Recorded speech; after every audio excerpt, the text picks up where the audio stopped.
Tasty, tasty.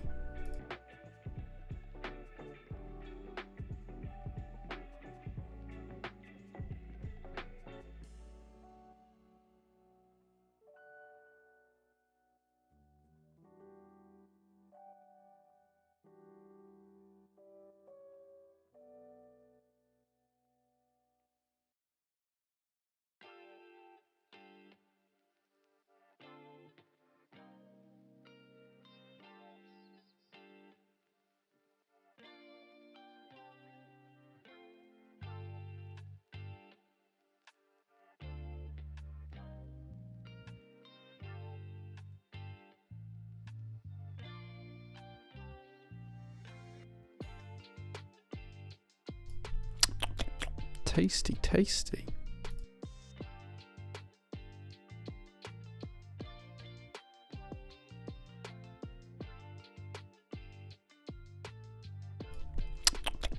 Tasty, tasty.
Tasty, tasty.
Good afternoon, good evening, good morning, wherever you are, guys. I hope you're having a really good Sunday. Captain Redlack, congratulations on getting first today. Well done. We've also got Super Hands here as well. He says, "Happy Jesus Respawn Day, Mother Hubbard." Okay. Bazooka says first, third, but we'll take it. Gillimer is here as well. So is Anonymous Biker. Kevy Babes too. Jellymaster, thank you so much for 41 months of subs. Dude, that's crazy. Just BMT, good evening, good sir. Rue is here as well. So is Captain Reed. Alvi2. Redhound says, right from Formula 1 to J. I've still got the screen in the background on over there with the channel on. I don't know that I'm watching it, but it is on. True Blaze, thank you so much for 28 months of subs. And Free Juice, thank you so much for 29 months of subs as well, dudes. Thank you so much. Pontus is here as well. He's the designer behind the board we're going to be looking at later on today. And I haven't got the exact vintage board, but I've kind of got like the closest out of my collection that this is based on. So we'll take a look at that in a little bit. Wolfie as well, thank you so much for being here. She says, well, here we are again. Hello, everyone. GMS is here as well. Anarchy. Hey, Anarchy, I hope you're doing well, dude. He's here too. Angry Swan and Funky. Dread Pirate Reg. Superhand says, kids are in bed. Time to crack open the fancy Easter eggs. It's only 8 o'clock. Maybe your children are quite young. Maybe that's what it is. Tasty, tasty. Osclane says, that's whiskey, isn't it? Maybe it is. Maybe it is. Lights out and away they type. Something like that. Yeah. Jenga, thank you so much for being here for 26 months on subs. I thoroughly appreciate you, dude. Keeper says, what's up, Jay? Not much. It's just a Sunday. It's been a nice day. Fallacy as well. Thank you so much for being here. Incredible. The Unborn as well says, happy Easter, Jay. Well, happy Easter, everyone watching, because it is Easter Sunday. Barrium as well, thank you so much for being here. And Blackbrook's here as well, subscribed for 35 months. Dude, that's kind of crazy. Another month. Yeah. With an SPC rocket. Well, welcome to the stream, folks. We'll start with some PT news. Where shall we start? MT New, Modern Dolch and Modern Dolch Lite went in stock on Thursday. So if you've ordered that, that's going to ship pretty soon and you can pick it up from the website now in stock, which is pretty cool. We've also put the Ashes R2 switches in stock just yesterday. Or was that Friday? I've lost track of the days a little bit. So those are here. We're going to try these out today in the board because I've been dying to try these out in something because they sound really good in hand. So we had a build stream on, so why not? It makes perfect sense to tie it all together. In terms of other PT news, our next shipment is currently still at sea. We're still expecting that to arrive in about 3.5, 4 weeks time to the UK. So probably here at the workshop in about 5 weeks time. We'll see how quickly we can get through customs clearance and stuff on that. We've got a couple more things being airshipped over to us, and the F1A Texas are currently at sea as well. They're on a separate ship because they're coming from South Korea, not from China. So we'll see when they arrive as well. But I'll get Sharon to check on the tracking of those on Tuesday when she's back. We are technically closed tomorrow because it's Bank Holiday Monday here in the UK. It's still part of the Easter public holiday, so we won't be shipping anything out until Tuesday. I'm in on my own on Tuesday, so I will be catching up with all the in-stock orders from over the weekend, and there's been a lot of them actually, which is good. So I'll be catching up with those on Tuesday morning. Probably all day Tuesday, to be honest, because there's quite a lot of them. And then Mel is back in on Wednesday. I think Mel's going to start looking at getting the Allura 65 extras ready. So we've done all of the group buy and shipped all of those boards out, and that seems good, despite it taking 4 years to get the boards, because Kiko, the designer, kind of left the hobby and left the whole situation in much disarray. But thank you very much to Josh Ashkeebs and Zed Frontier, the guys over at Zed Frontier, because they've kind of replaced everything and fixed everything and redesigned PCBs and all of that kind of stuff. So we're finally getting those sorted.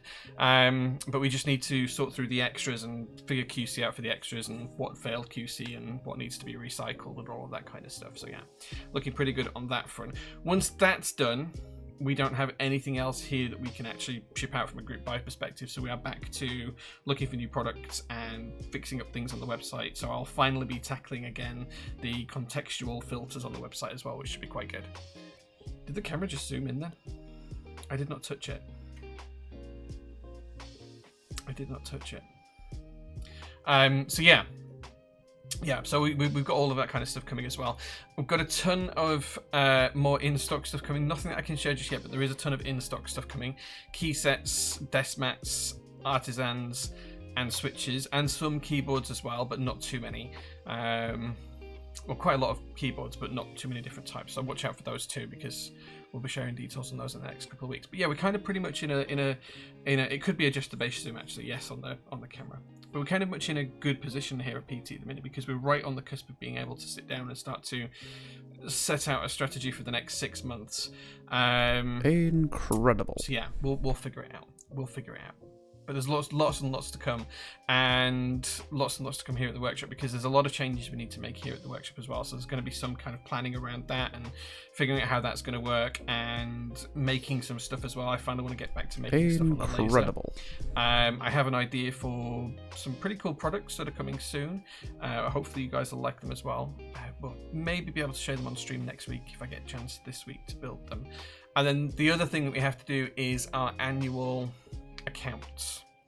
So this is almost like a continual kind of process, is annual accounts for the business. But how it works here in the UK is your annual accounts run from whatever month it is until a year later. For us, that's November to November. That's just because that's when the company started. So we run financially from November to November. But then after the end of November, you've then got 9 months to sort your accounts out and formally publish them. So we have until August to publish them each year, which means we're getting close to actually having to deal with it now. So that's kind of something we're going to be getting on with soon. Well, let's catch up with chat. Will you have any more Modo artisans coming into stock? Yes, we haven't received the Hebes yet for Modo. So as soon as they arrive, there will be extras in stock, yes. You wanted MX Browns? No MX Browns today. We're going to be trying the Ashes switches. Got to have the new products on stream, right? Can't wait to have a J-Built F1. Yeah, the F1s, I'll need to chase up exactly... I need to chase up exactly where they are, the F1s, because I know that Gion shipped them by sea from South Korea a couple of weeks ago, but Sharon's been managing that process, so I need to have a chat with Sharon and see where that is and see if we can track the ship and get kind of like a rough estimate on the notion. So yeah. Can you give my Modo a hug before you pack it for good luck? I'll have to give them all a hug for good luck, because I don't know your real name, Bazooka. But yes, I will try and do that. Yes, I'll at least give it a nice little lovely pat or something like that. It did zoom in, it was weird. Yeah. 4 years. 4 years. Happy Easter, Jay. Thank you, mate. I appreciate that. Contextual filters clearly warranted a dramatic camera zoom. These things happen automatically when excited things are said out loud. Maybe. We'll see. Like, I think it must have been the gesture. There is like a, I think is it this that does it or something? I can't remember what it is that does it. But there is like a gesture that zooms in, or I don't know. Let me see if I can figure it out, because there is a gesture for it. I thought it had gestures turned off. Let me see if the software is going to load. Do I have gestures turned off? Hold on. Oh, that's too far. There we go. That's how it was. Let me see if I have gestures turned off. More settings. Oh, okay. So zoom, it should be. No, maybe it's this side.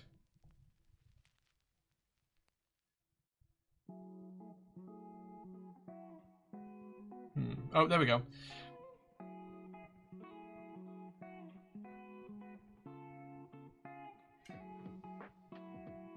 Okay, I don't know. Like, but that's supposed to be the gesture for it, but it's not a great one. Yeah, it is what it is. Matsuki redeemed coffee check. Yeah, so right now I'm drinking my own coffee. I can show you that. That is that is Jay's Roastery. I'm currently drinking the Fiction Blend, which is here. This is what we're drinking right now. So yeah, feel free to check that out if you're interested. jaysroastery.co.uk. Think it's a single finger gesture. Maybe it is. Camera making you look like a right idiot. Nothing new there. I look like an idiot every day, Captain Reed. I am not a smart man. I am a very, very unintelligent man. Can't be too many modders going to Ireland? Maybe. I don't know. Put Midas on the Neo Ergo. It's a great set and really finishes the board off. Yeah. Midas is one of those sets that I wish we'd done years ago in a way. We might as well do the whole like look at the website kind of thing. I'm not very good at this side of stuff, like the marketing kind of thing, but we'll look at the website, right?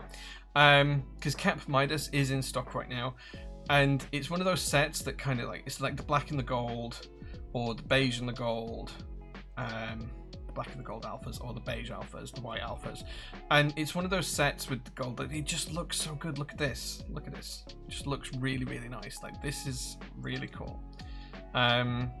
Yeah, and it's in stock. It'll ship on Tuesday if you order it today. It is one of those sets that's really good. This is my favorite combo, the black and the white with the gold. Like that's how I would have it if I was building it. I don't own a set yet. Perhaps I should buy a set before it sells out, because I think we've sold more than half of it now. So yeah, that's one thing to look at. And then MC New Modern Dolch as well. This is in stock. You know, you all know what Modern Dolch looks like, and Modern Dolch Lite as well. Modo Lite, these are all in stock in MCU format, ready to ship. So yeah, those will ship on Tuesday. There's a couple of JJW play trays. I've got the V1 here. This lives on my desk. I'll show you under this bit here.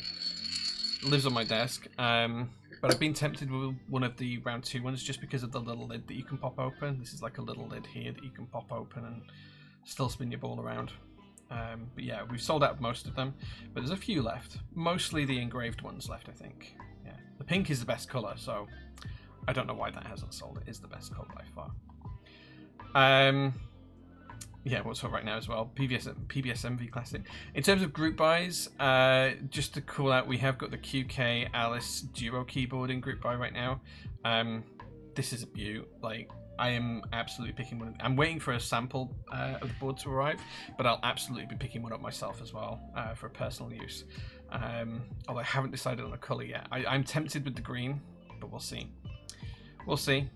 Boomerang as well is available for pre-order, and Hyper Beige. If you guys don't know the story behind the original Hyperfuse set, there's a good little video that Kaz over at Switch Keys put together. I posted it on our Discord in the announcements channel. It's a great little video that explains the kind of history for it. So yeah, Hyperfuse is back as Hyper Beige. So if you're interested in that, that's in group buy right now. And it's pretty cheap. 95 quid if you're outside the UK, 115 quid if you're in the UK. Not bad for a base set. Bunny Lake Aware, something like that. Something like that. Right, let's catch up with chat. I'm a bear of little brain. Maybe. Hello world, happy Easter. Thanks for being here, dude. I absolutely love Cap Midas, my kind of vibe, says Albie. Yeah, it's a really good, like, it's really nice. It is really nice. I don't have an open set here, unfortunately, to show you guys. It's all sealed. But I may have to pick up a set. Are you going to get into the mousepad space? Looks like every keyboard influencer is trying to nowadays. I am not an influencer. I just stream for my business. I am absolutely not an influencer in any way, shape, or form in my head. I'm just making cool stuff and showing things off. I don't feel like I'm an influencer. In terms of desk mats, we already sell desk mats, not particular mouse pads if you want to do the small mouse pads or the glass ones or whatever else is famous these days. But the desk mats, we've got thousands in stock at prototypist.net.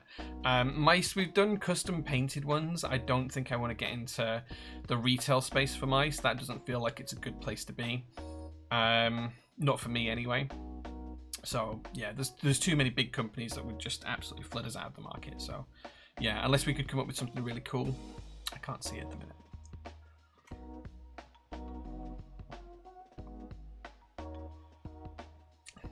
Looking forward to receiving Midas next week. Yeah, dude, nice. Looks like it's like that bloody dress all over again. Oh wait, what, with the different colours? Maybe. Super stoked for Midas arriving Tuesday. Nice.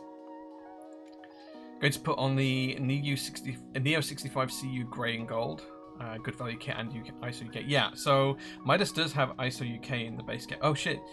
This is not supposed to be open still. The Matrix Lab Noose is still open, I've just realised.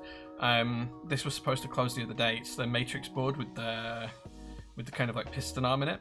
I'm hoping to get a sample of this in soon as well to build on stream. This is supposed to be closed, so if you've missed it and still want to get into it, order before the stream ends, because that's when I'll be taking it off. The Hyper Beige vid was great. Yeah, I thought it was really funny. The way that Kaz pulled it together kind of like brought the history up for people who don't know the history, which was really cool, I thought. Yeah. Putting an order in on payday for the Alice duo. Yeah, I'm considering doing the same, because we get paid here at PT. When do we get paid here at PT? We get paid on the last Friday of the month, so we get paid on Friday coming. Yeah, which is good. Not that I get paid, but like the team do. So yeah. Will Hyperfuse have F8? If you buy it from Prototypist, I can guarantee that Hyper Beige will have F8 in it. So yeah. Didn't see you on the list of dispatch creator boards for the Alice split last I looked. Yeah, it hasn't been dispatched yet. I am waiting for one, but I don't know when we'll get it. Yeah. Can't wait for Oblo to put this group by in 2027. Did he not put up the Matrix Lab boards? Like he's in the vendor discussion for it. Like we've been chased over the weekend for numbers and colours and all of that kind of stuff. So if you want it, I would join it now because I think everyone else is closed. Buy a set and unbox. Maybe. You influenced me quite a bit. I don't like intend to influence people. I just like to share cool stuff in the environment and the cool stuff that we're doing here at PT. If that influences you and you make an order from PT, I'm not going to be upset about that, and be honest. But like, I'm not a keyboard influencer that works with all the big brands like, you know, like Teha used to do, or, you know, like Captain Sterling is doing now, or, you know, the Dold as well. The Dold's pictures are amazing recently as well. You know, and there's a few other people in that kind of space. Like, everything that we have at PT that you see on stream, the company is bought or paid for, or it's been part of a product that we're doing, or it's a customer build because customers asked me to build their boards. It's not like I'm taking stuff on to show across the whole hobby, really. It's a little bit different, I think. I think there's a bit of a difference between a vendor streaming products we're selling to an influencer who is being paid to show different products on stream. Like, we don't... Like, if someone sends us a product and we show it on stream, we don't get paid to do that, whereas, you know, Captain Sterling might do, or, you know, insert influencer here. Like, we don't get paid to do that. We just get the board and usually have to pay for the board as well as part of our bulk orders when we pay for the group buy orders. So, yeah, your mileage may vary. Jay, appreciate it's been a frustrating pre-order for you, but for the Boomerang, could I add a POM plate cutting service for an ISO plate in the same order? James, I don't have the file to cut the plates, but if you can get the file, maybe ask Lamb directly, we can absolutely do that. Boomerang was very frustrating. I talked about it on stream the other day, so I'm not going to talk about it today too much. KBD fans had to react due to market conditions, and it wasn't really communicated very well between the vendors and what was happening, so it's a bit frustrating from my perspective, but from a customer perspective, it shouldn't. It shouldn't.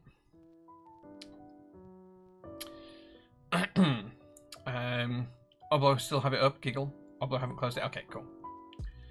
Oblo always follows up a few days after. Yeah, he's a man on his own though. Like, he does everything that PT does, but on his own, and we have like a team here that do most of it. So yeah.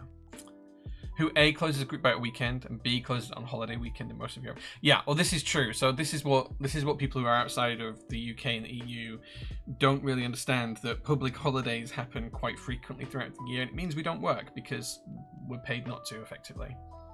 Yeah. Sometimes Alex does stuff that N can't doing. Yeah.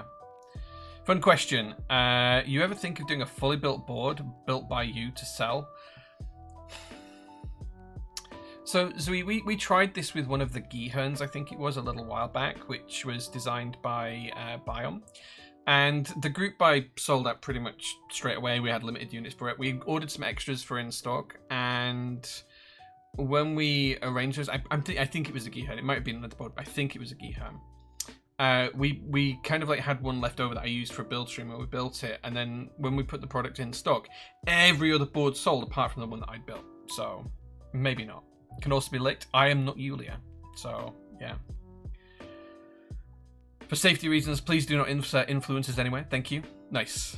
Bias is looking menacing in the background. Yeah, both the Bias and the Synovia. The one you can actually see at the front is the Synovia. It's not the Bias, but I'll grab them and show you.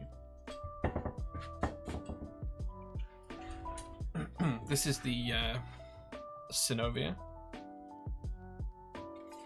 with carbon on it. It's pretty smart. That does say Synovia, I promise. There you go. And then the other one is... This is the Bias DE. So, very different on the sides. But similar kind of design language.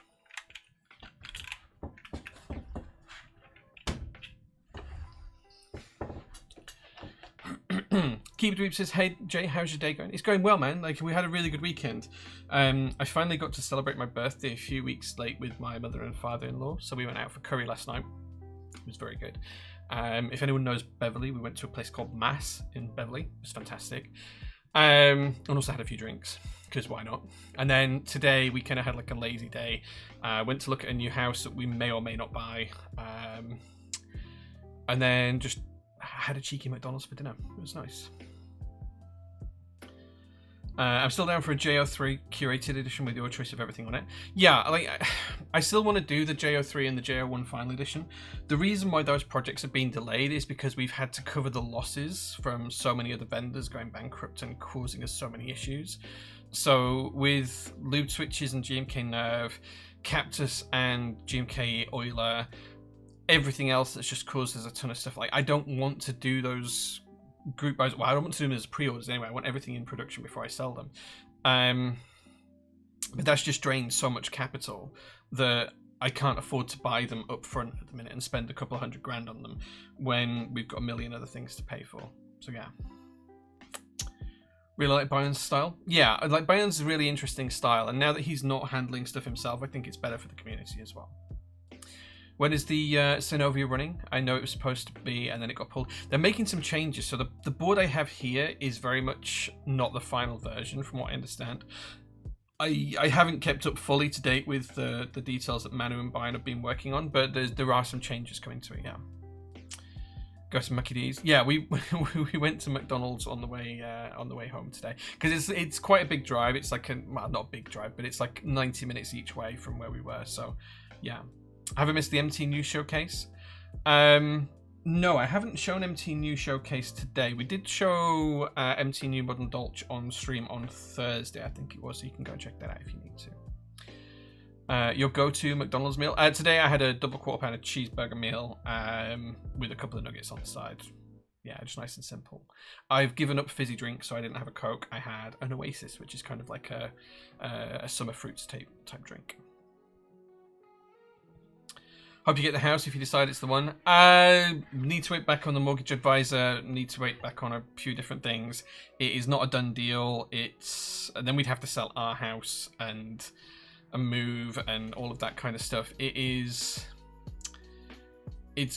gonna be a thing if we decide to buy it, and I'm not sure how quickly it would happen as well. Like, realistically, even if we put an offer in tomorrow, it's gonna be 4 or 5 months probably before we get everything sorted and actually move. So who knows?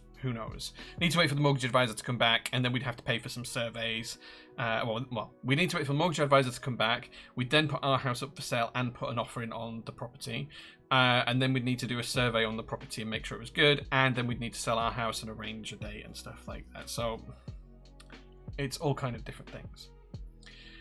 Will, hey man, good to see you, dude. Long time no speak. Hope you're doing well. Yeah.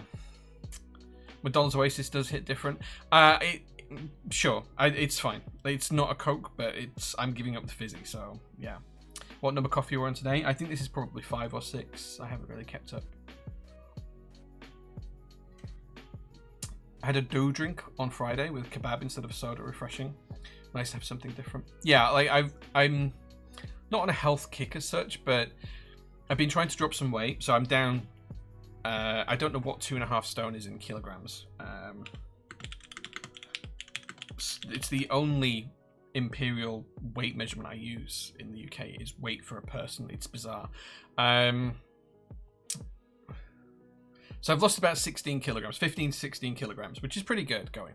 But I need to lose about the same again. So I'll be down 30-ish. 30 to 35 kilograms is what I wanted to lose.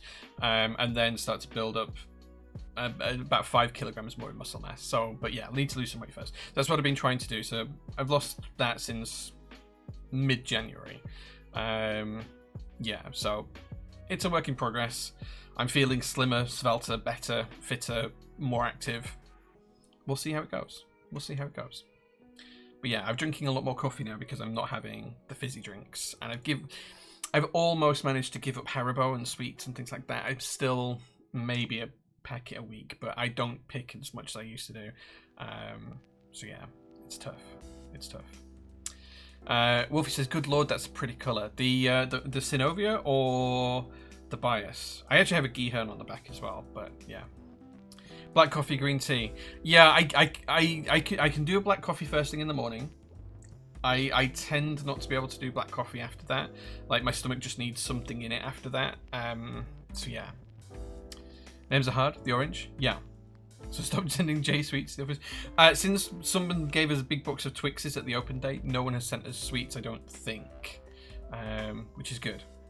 Coffee and sugar-free energy drinks are great to get some weight off. Yeah. I am not touching anything that's fizzy from an energy drink perspective, so yeah. But it's been working quite well, so I just need to keep it up, even with a cheeky McDonald's here and there. Yeah. Afraid my dad passed away. Haven't been sub for ages or active in the Discord. Dude, I'm sorry to hear that, Will. I'm sorry that happened. Yeah, do you know what? I know this is bizarre and macabre and totally awful, but I think the last time we spoke, actually, Will, was that when my mum died, like 5 years ago. I'm pretty sure that was one of our last conversations, but my condolences, and I hope everything's okay. Yeah, nice to see you around anyway, dude. Nice to see you. Sending watches instead.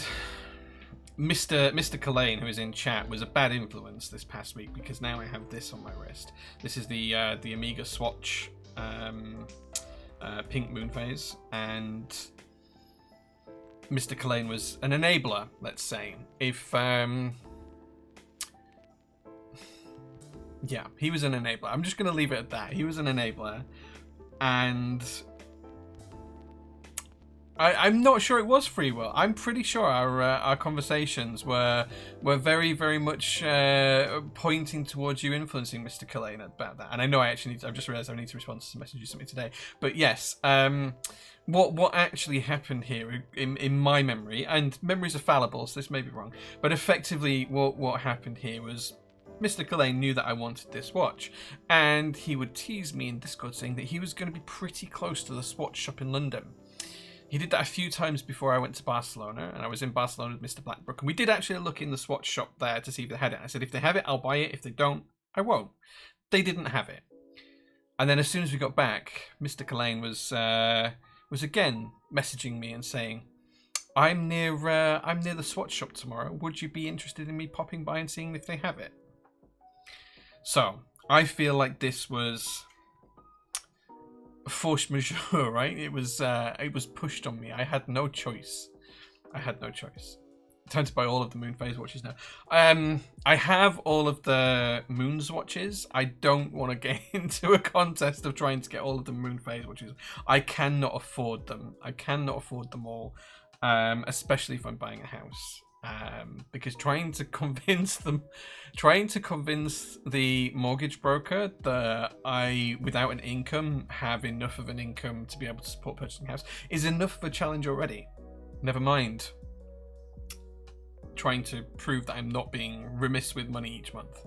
So yeah, he's not evil. He's not evil, but he is a mastermind. I will absolutely give you that he's a mastermind, but he's not evil. He is excellent at pinpointing people's wants and pinpointing people's wants is what he's good at. And then his second thing that he's very good at is figuring out how to make them get what they want.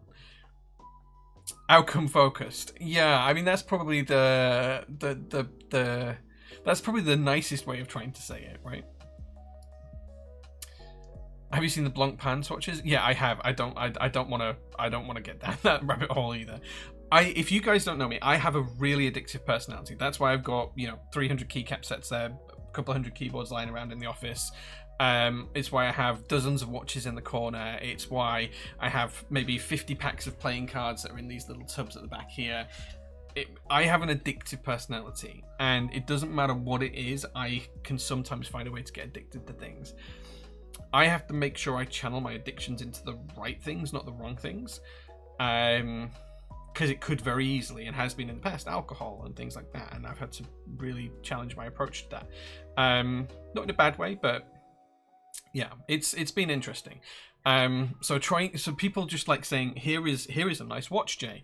Maybe you should collect them all. I become the watch Pokemon master and go and collect them all. That's the problem.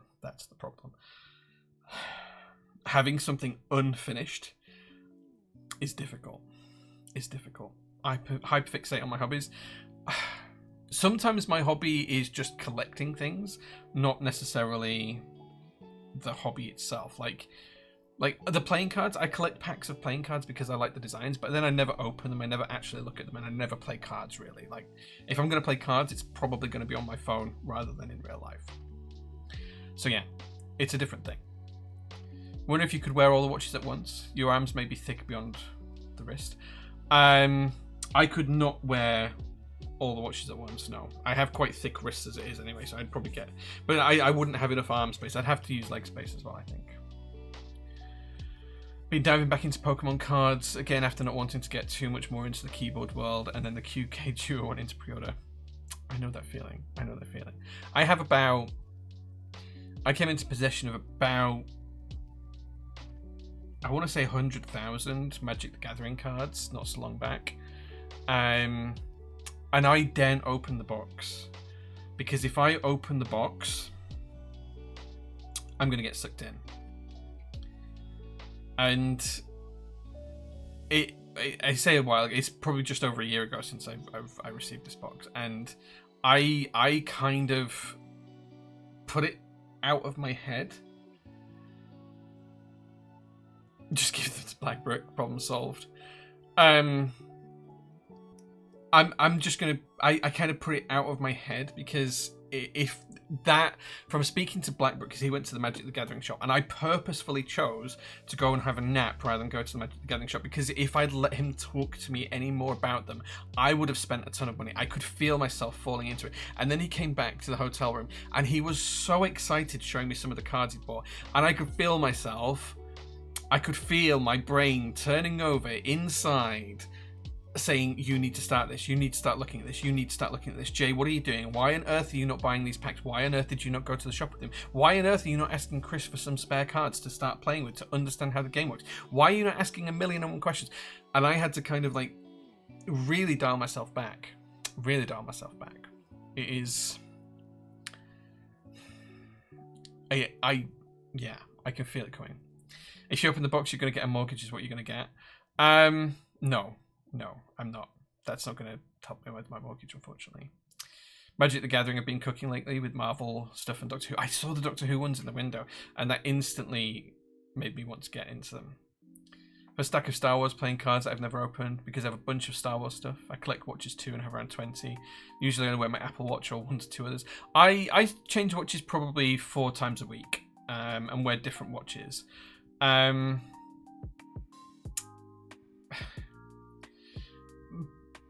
But I think I have around 40 watches. And it's like someone asked earlier on how many keyboards do I have in my collection.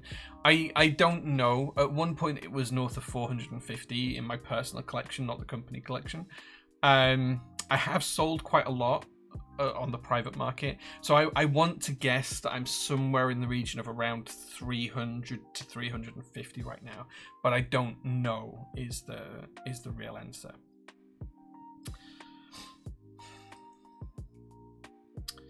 Okay, maybe Mr. Blackbrook, what we need to do is I need to have you round for like a Saturday, and we just sit and go through the Magic the Gathering stuff I have, and you kind of show me some stuff, and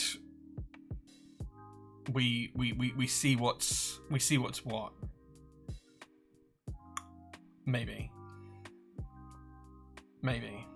Maybe that's what we do. What's your 5 top favorite boards you own? I couldn't give you 5 top boards I own. That is just impossible to do that. Like, my top 5 would change every week. You could ask me that question every week, you'd probably get different answers. If it helps, this board lives on my desk a lot. This is a TGR Koala that was engraved with the Prototypist logo. It's you can see in the top camera, it's pink on the base and teal on the top. I love my Chemex. I love every board that I've ever been involved in, the JO1, the JO2, the upcoming JO3, and quite a few others. So yeah, it is really difficult to do it. Sounds risky. Yeah. Blackbrook can come and inventory your Magic the Gathering cards. I'll inventory your keyboards with Jelly, and Glenn and GVB can take pictures of your stuff. Maybe. We talked about Magic. We're not. I'm trying not to. Want a TGR board badly? I could probably help out on that front, Mr. Reed. Depends how much you want to spend, but I can probably help out on that front. I have a few, so yeah. If you are serious about that, let me know. It wouldn't be this one, but let me know. Right. Okay. We've talked about a lot of stuff here, and we're 45 minutes into the stream, and I haven't even shown you the board we're going to build. So I'm going to try and drink my coffee before it goes too cold.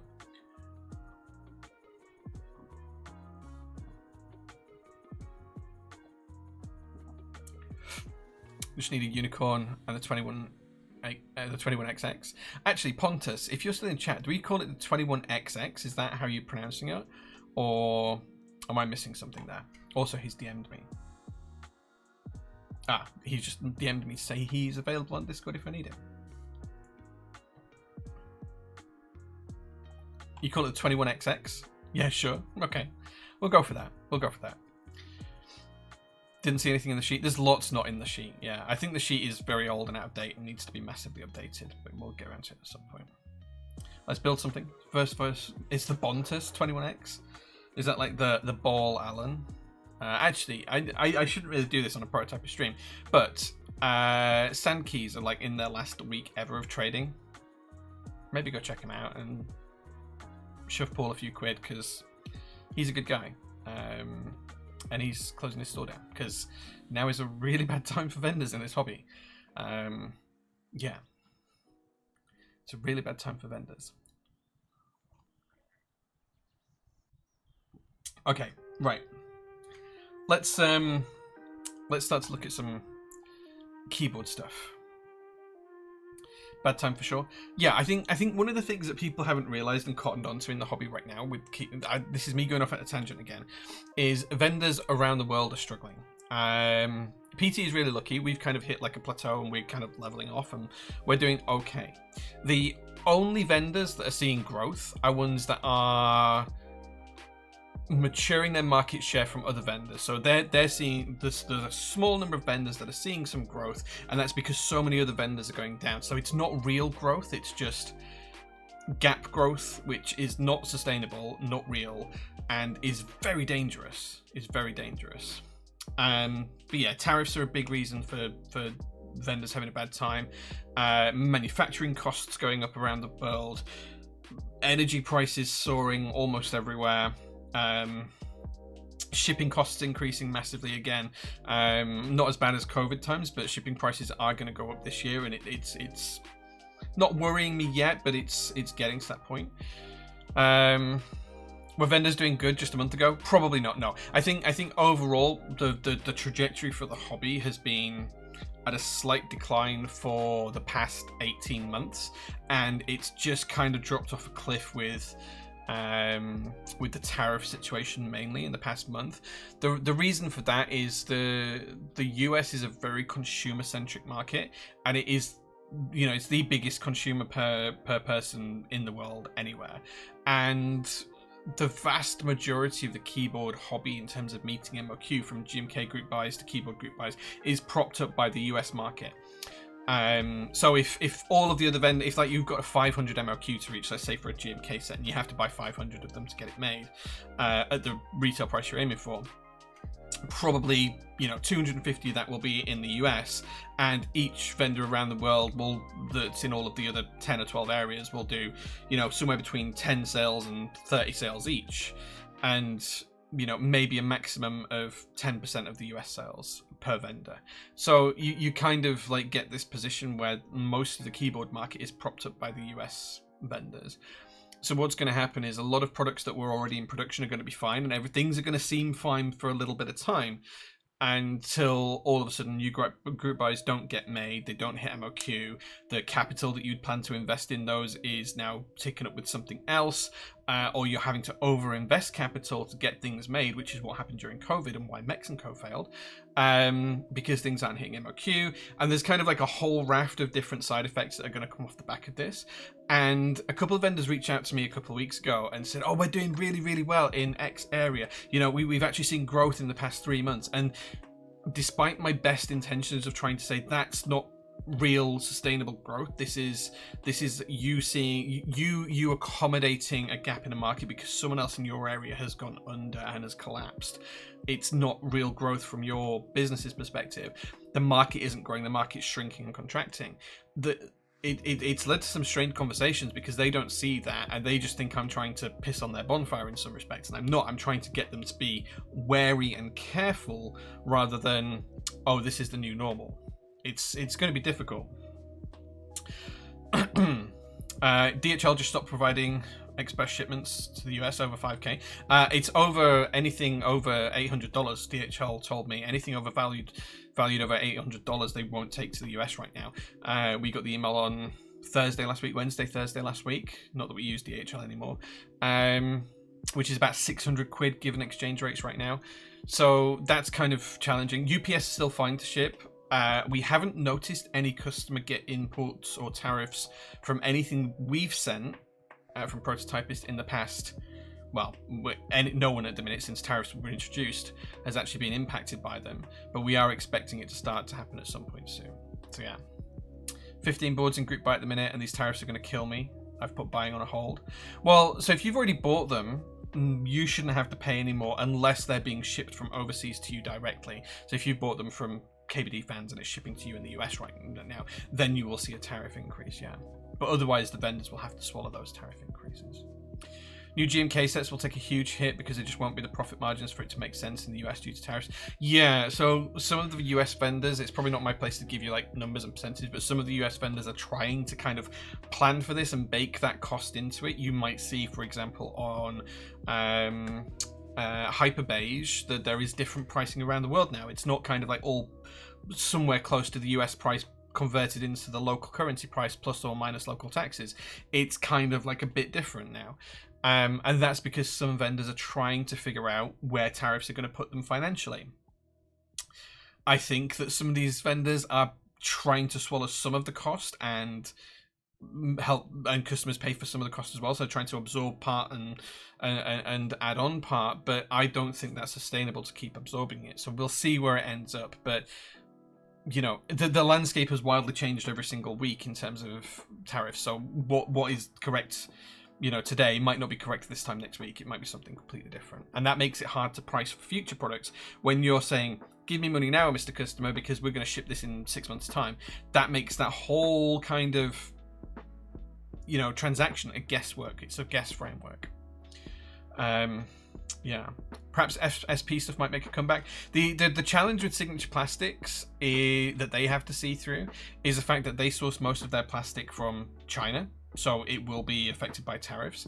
And in the US, what you're going to see is a lot of industries slow down because of COVID, because of tariffs.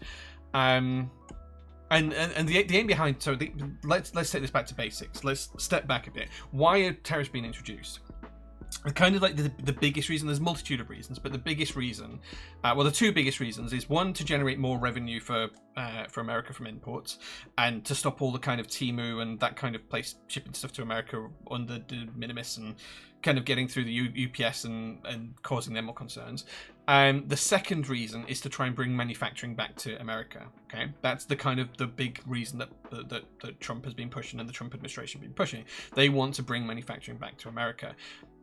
The sad part about that is you can't bring manufacturing back to America overnight or within 90 days or within any of the timeframes that have been proposed, because it takes years and years and years to design factories, build pipelines, build products, design products, to go from start to finish. If you were going to set up a new keycap manufacturing plant in the US right now, you'd need to buy or build a factory. You'd need to buy or build all of the hardware that you need. You'd need to have a process for the design flow. You'd need to train people up. You'd need to employ people. You'd have to secure some kind of funding, whether that's seed funding or bank loans or whatever else it is, to give you all this capital up front. That takes time. That takes a lot of effort, and you have to show the market's there. It's not easy, and it's difficult, and it's time consuming. And because of that, these industries aren't going to be around for a while. So there's going to be a lot of job reductions, I suspect, in the US if the tariffs keep going the way they are. It's difficult. Clicker clacker, yeah. Getting permits from the government is tough as well. Yeah. Canon keys bump the price of Prussian blue tariffs. Yeah. QC machines are spending. I mean, well, you just go with human, but human QCs as a tangible asset is spendy as well. Is that because they're waiting to see what happens with tariffs before resuming? Maybe to some extent. Yeah, really need that desk mat. Use it with some of my sea-based sets. This desk mat will be in stock when we put the Protozoa stock into our web store very soon. So yeah.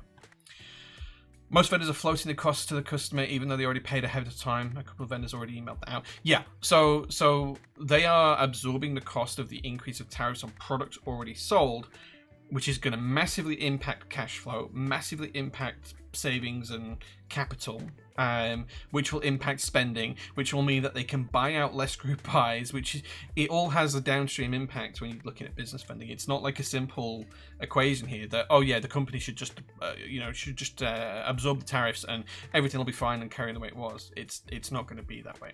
It's going to be very, very different in 6 months' time to how it is now if these tariffs stay in place. In a normal world, we may be able to leverage Canada and Mexico for manufacturing. I think that ship has already sailed, Mr. Crispy Senpai. That ship has already sailed through a certain series of actions.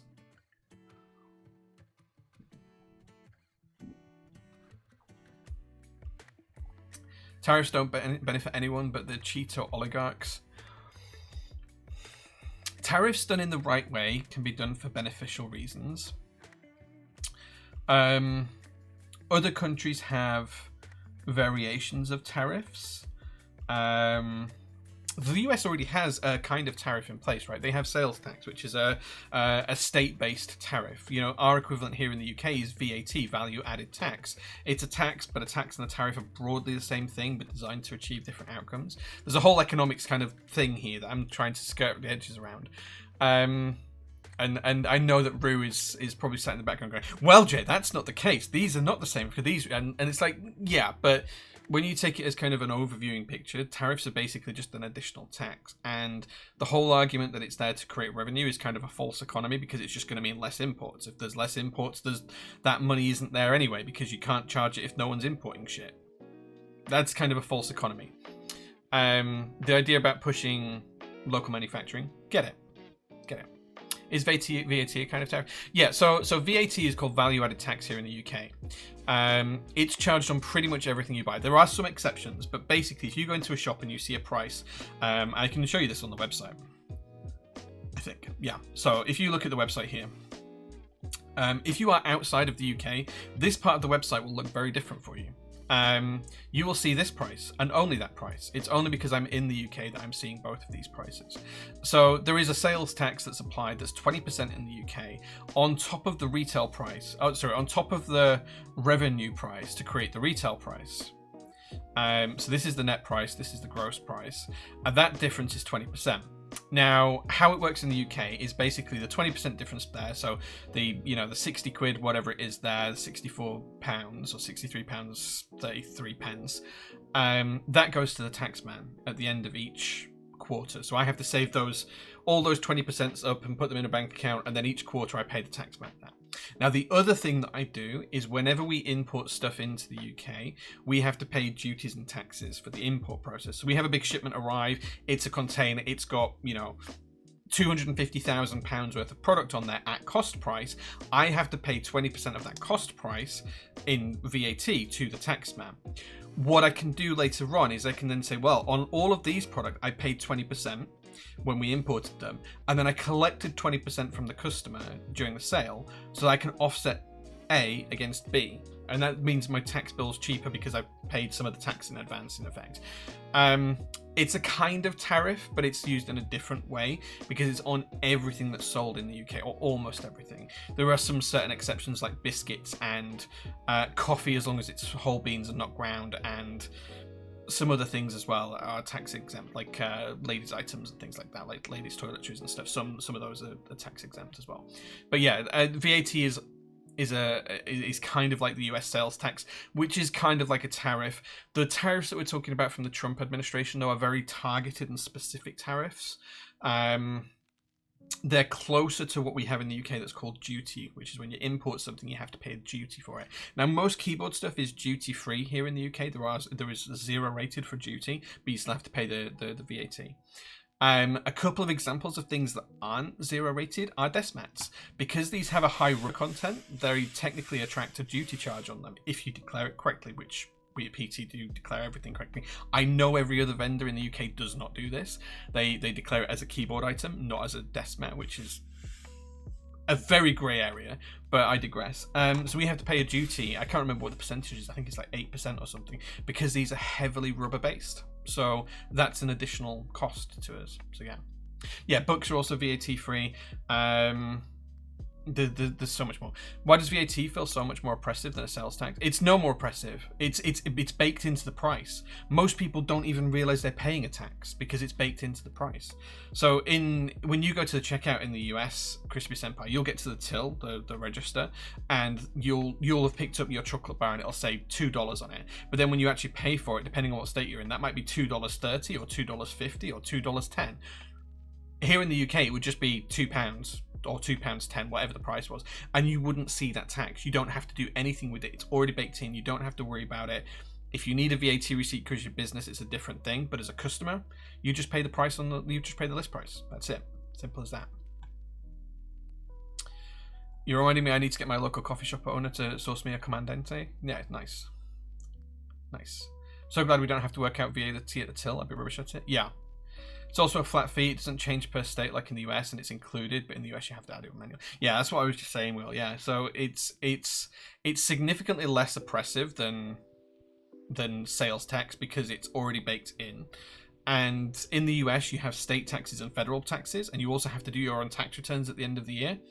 UK, none of that is real for most people, unless you like me and need an accountant. But most people who have a normal job or paid through the standard pay system here in the UK, none of that's needed. You don't have to do annual tax returns. It's already sorted out for you. VAT is just a fact of life here. So yeah. Is the Datsun all fixed up now? Which one, Dynamics? The white one, which I was working on in the workshop, or the orange one? Because the answer is the same. No. The orange one, it's running and driving fine. I changed over the fuel filter, which was causing some blockage problems, but that's all sorted now. I think I need to strip off the petrol tank at some point and give it a good thorough washing out and refill it with petrol, and like get rid of all of the treatise inside. That's kind of like a big job that's probably going to be next winter's job. It wasn't idling great, but I fixed that, and it has a brake issue at the rear. It's just an old car. It's 50 years old, right? So it's an old car. So the rear of the Datsun 240Z has drum brakes, and I think the drum on the right hand side of the car is loose inside, or one of the springs is snapped that holds the drums in place, because I can hear a noise, and when I brake it pulls sharply to the left, which means that the left brake is working, the right brake might not be. And also the handbrake's a bit iffy, so I think it is a braking issue. So I need to basically put it up on axle stands, take that wheel off, take the hub off, and rectify the drum brake. It could be just that the drum brake isn't aligned correctly or set correctly, because there's like a setting on them, so when you press the brake, how much they press out against the wheel. It could just need tuning. I don't know. Or it could be that the other one's too aggressive. But there is a weird noise coming from that one as well, so that needs to be sorted out. The white one, the Laurel, which is technically a Nissan, not a Datsun. Although it does say, I mean, they're both technically Nissans anyway. But yeah, anyway, the white one, the Laurel, the C130, that is a pain at the minute. So the car runs and drives just fine, but the carburetors, 3 carburetors, it's a triple carb setup, so you've got 3 carburetors, and each one is a double carburetor. So you basically got 6 chambers across the V. So you've got 3 doubles. The front pair of carburetors was leaking fuel under acceleration, and I noticed this from revving the engine. There was kind of like a puddle of fuel underneath, which isn't good because you don't want fuel around hot engine parts and things like that. I stripped out the carburetor, took it to pieces. I ultrasonic cleaned it, rebuilt it, and tested it, and it seemed to be okay. And as soon as I'd done that, and that was okay, that one wasn't leaking. Although it's got a fine film, but it's not actually dripping anymore. The rear one was leaking. Now, the rear, the last carburetor, or the first carburetor in the line from the fuel tank, but the last carburetor, as you look at the engine, the one that's closest to the driver effectively, that one was leaking quite badly, and I hadn't noticed the other day. And the reason I hadn't noticed is because it drips onto the exhaust pipe. It drips onto the exhaust manifold where all of the plenums go together. So because that was hot, it was just evaporating the fuel instantly, so I wasn't seeing it. It was only when the car was cold that I realized that was dripping, and having fuel drip onto a hot exhaust pipe, that's not something I want to be driving. So the current plan for the Laurel is tomorrow, because we're closed tomorrow. I'm going to come here to the workshop. You'll probably see this on Instagram. I'm going to take off all 3 of the carburetors, and I'm going to send them to a carburetor specialist, because I am not a carburetor specialist. I can take one apart and put it back together. I wouldn't say I could tune them. So I'm going to take all 3 carburetors off the car. I'm going to ship them to a specialist. I'm going to let them rebuild them, re-gasket them, re-sort them out, refix them, everything else. They're going to send me them back. It's going to cost me a small fortune. I'm then going to refit them to the car, and hopefully our leak will be gone. So yeah, that's the plan. Thought it was just the white one that pooped itself. No, they're old cars. They're old cars. So you know, when you're driving cars that are 50 years old, and you don't drive them for 6 months over the winter, they're gonna have issues. They're gonna just develop issues. It's just a fact of owning classic cars. Just a fact of owning classic cars. So yeah, what's in the cup? This is Typist's Brew. Not Typist's Brew. This is Jay's Roastery. This is my coffee roastery, and this is the Fiction Blend. You can check it. Oh, Jelly's popped the link into chat to that. Where did I get the cabinets behind you? These are from Bisley. These are Bisley drawers, and as you can see, they are full of keyboards. They are really deep drawers, and the keyboard stuff goes all the way back. Loads of artisans in this one, but every single drawer is full. Yeah, I think there's 10 or 12 boards in each one. So I've got everything from Bauer lights to Loki 65s to TGRs. There's one there, and there's another TGR here. That's another TGR. Yeah, lots of stuff. But all of the drawers are like this. They're all full. There you go. Yeah. You won't be able to see the lower down ones, I think. Thank you, Sean Wen, for the happy Easter. Appreciate you do, and same to you. Hope it all gets sorted out. I'll fix the cars eventually. Dynamics, like that is my main hobby outside keyboards now. Is the 21XX coming to Group Buy at PT? Yes, that's the current plan, unless I get told different after we build the board. Thank you kindly. You are welcome. You are welcome. Kids of today don't realize how finicky cars can be. When I was a kid in the 80s on cold mornings, all the dads would be out in the street going to get their car started. Yeah, so actually one of the things I have realized on the Laurel is because I didn't restore that one, it was a friend of mine that restored it. He's skipped a ton of things. So on old cars, anyone who doesn't know old cars, most modern cars are fuel injected, which means the fuel comes from the fuel tank and it's forced into the engine by like a little powered motor. Effectively, it pushes fuel, it injects fuel into the engine.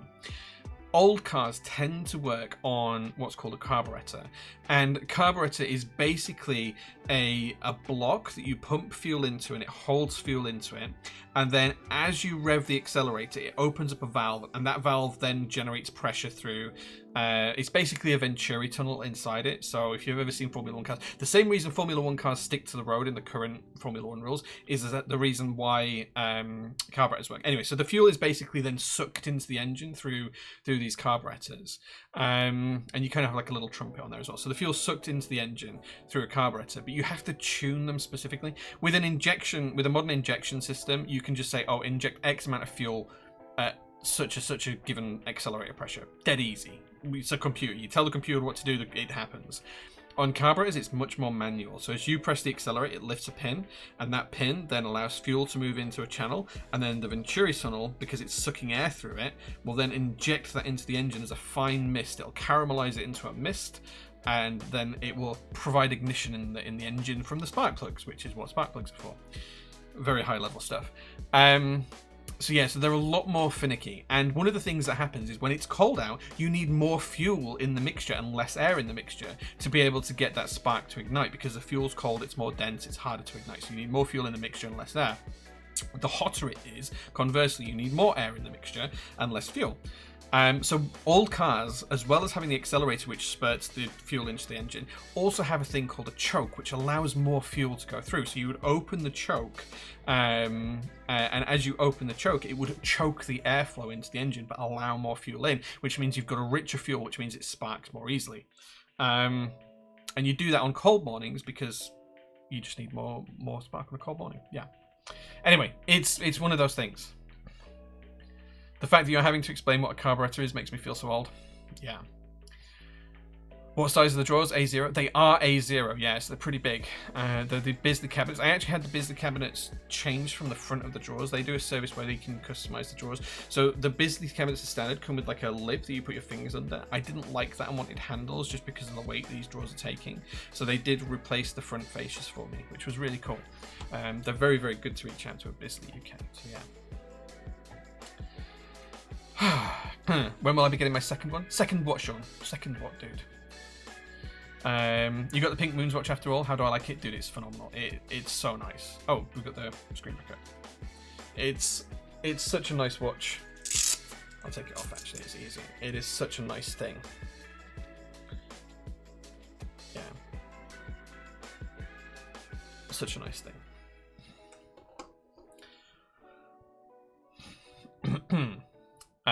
Learn how to Venturi delete in practice. Yes, very true. Be tempted to convert it to EFI, but it's expensive. I have priced up converting the Datsun to electronic fuel injection, but it doesn't have an ECU because it didn't need one, so I'd have to plumb in an ECU. I'd also have to change the fuel rails. I'd also have to change the plenum on the engine intake. I'd have to remove the carburetors and create some kind of holster for the fuel injection system. And whilst there's kits that can do some of that, it's probably going to be $2 or $3 grand. Like, it's going to be thousands to do that, plus a couple of hundred hours work. Whereas I can just send the carburetors off and get them tuned and replaced for about 700 quid. And then I can refit them myself and then tune them a little bit. So we'll be buying that. Second breakfast? Yeah. Nice watch. Someone who really likes you and isn't a manipulative enabler must have been involved. Maybe. Second set of drawers. Would love a link to those. I'm not going to get another one of these. These are really expensive. Like, stupidly expensive. But they're very nice. I'm not getting a second set. Right. Okay. Socially engineered purchase. Yeah, something like that. Let's crack on with the build, because, like I said 20 minutes ago, I was going to crack on with the build, and someone mentioned tariffs, and I had to go on a tariff rant. But yeah, tariffs are going to change the hobby, unfortunately.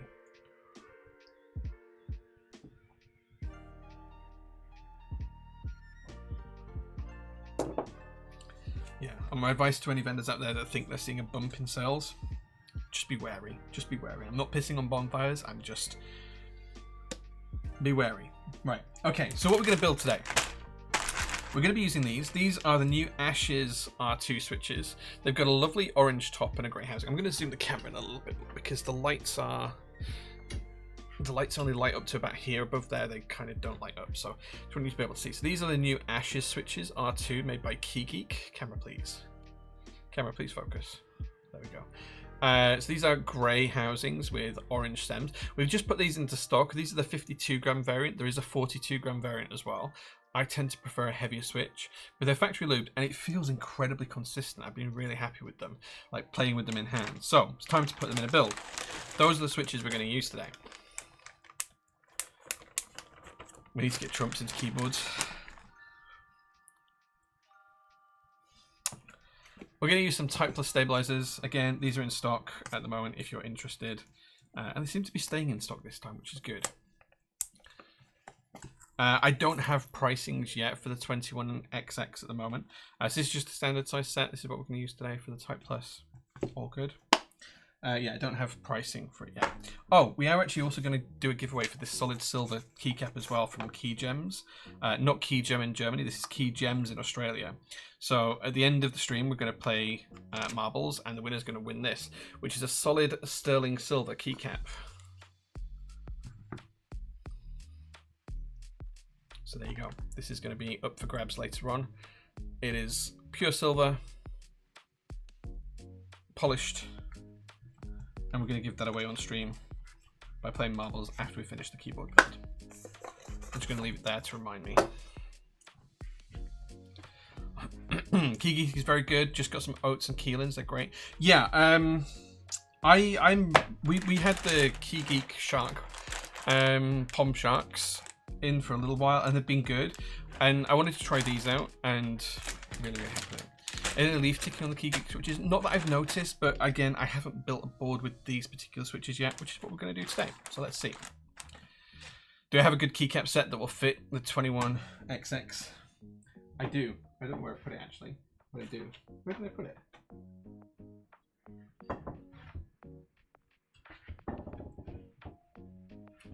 I have left the keycap set downstairs. I am going to leave you with the stream intro for a minute or two while I go get the keycaps. Thank you for reminding me, Crispy Senpai. Thank you. I'll be back in a minute.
Sorry about that. I am back.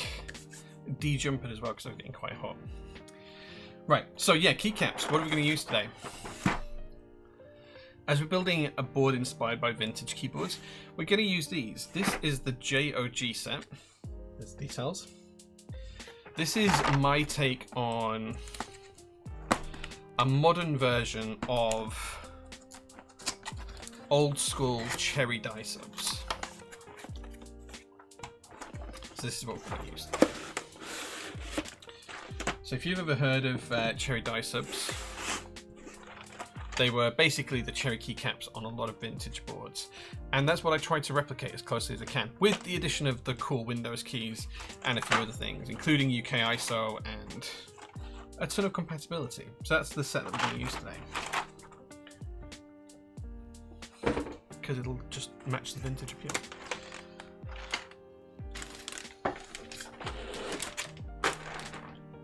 Okay, let's catch up with chat. On a school night could be dangerous. Shot every time someone mentions tariffs. Oof, no thanks. Jay doesn't have a proper set for this keyboard that no one has. Those are really nice. They are in stock and they are really cheap. If we just search for the JOG set on the website, look, they are £45 including VAT. That's £38.32 if you're not in the UK. What's 38 quid in US dollars?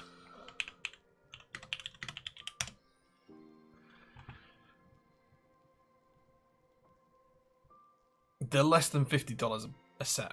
Less than $50. So that's what we're going to use today. So there's some pictures on there as well that you can see. I'm not a photographer, but I did take those pictures and they're terrible. Okay, so that's what we're going to use today. Any chance the PT60 solder will be back in stock soon? We are going to order some more. I do need to get around to it, so we'll see. I don't have a date for yet, though.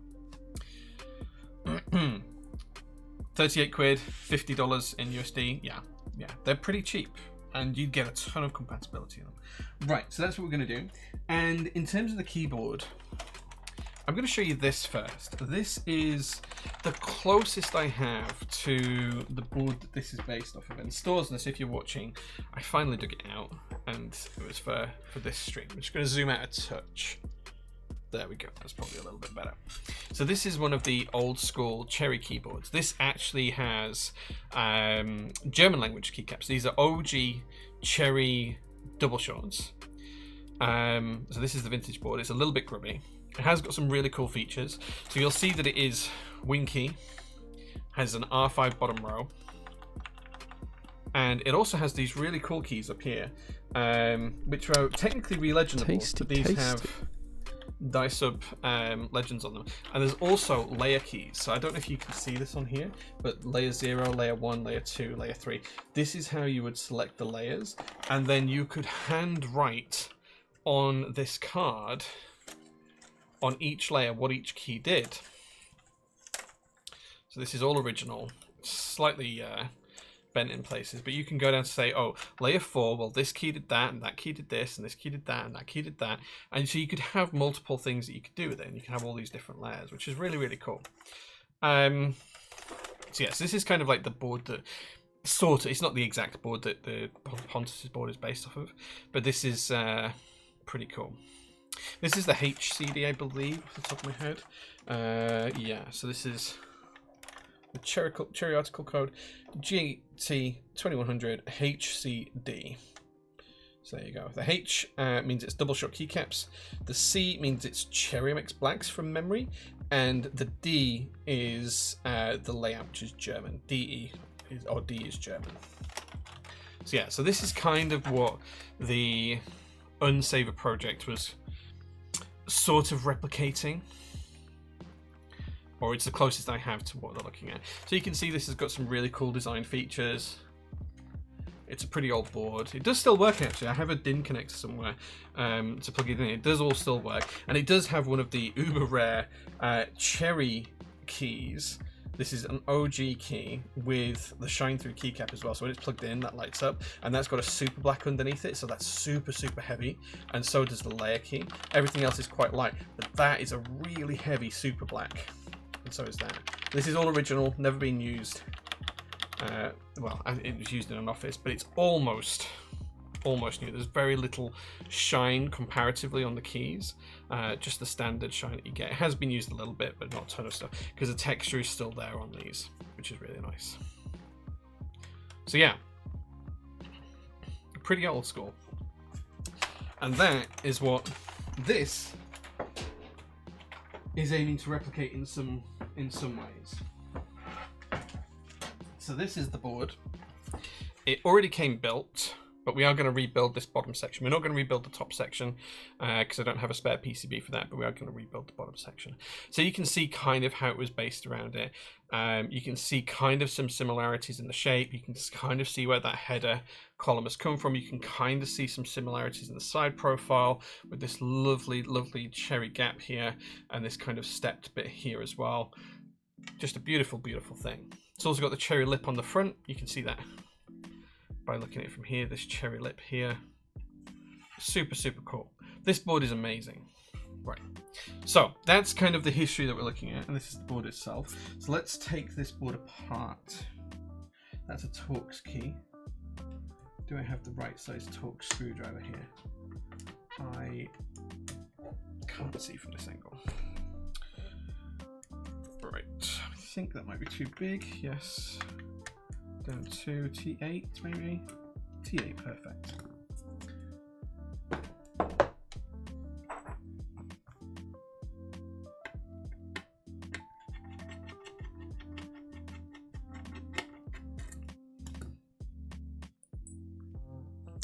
Would that manage all those extra functions with its own firmware, or do we have been corresponding software on the computer for that? Usually the firmware is on the board, as Anarchy says, I believe. So yeah.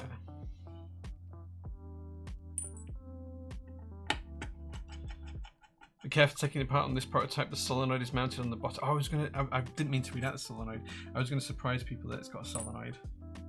The solenoid is mounted on the bottom with some M3 tape, and I can't remember if I connected it to the top mounted PCB on it. Okay, okay. We shall take a look. Remember, this is a prototype, guys, and this is the first prototype. I believe Canon Keys are going to be doing. I have to send this to Canon Keys on Tuesday, I believe. No, it's not your fault. It's just me like planning things in my head. I believe Canon Keys is going to do some more prototypes, if I remember rightly, Pontus. James hasn't given me the full details of the plan, but I believe that's the case. They want to do some quick changes and go from there, right? I'm just going to try and hold this together while I flip it over to drop some of these screws out. Okay, we've got 3 of the 4. 1, 2, 3.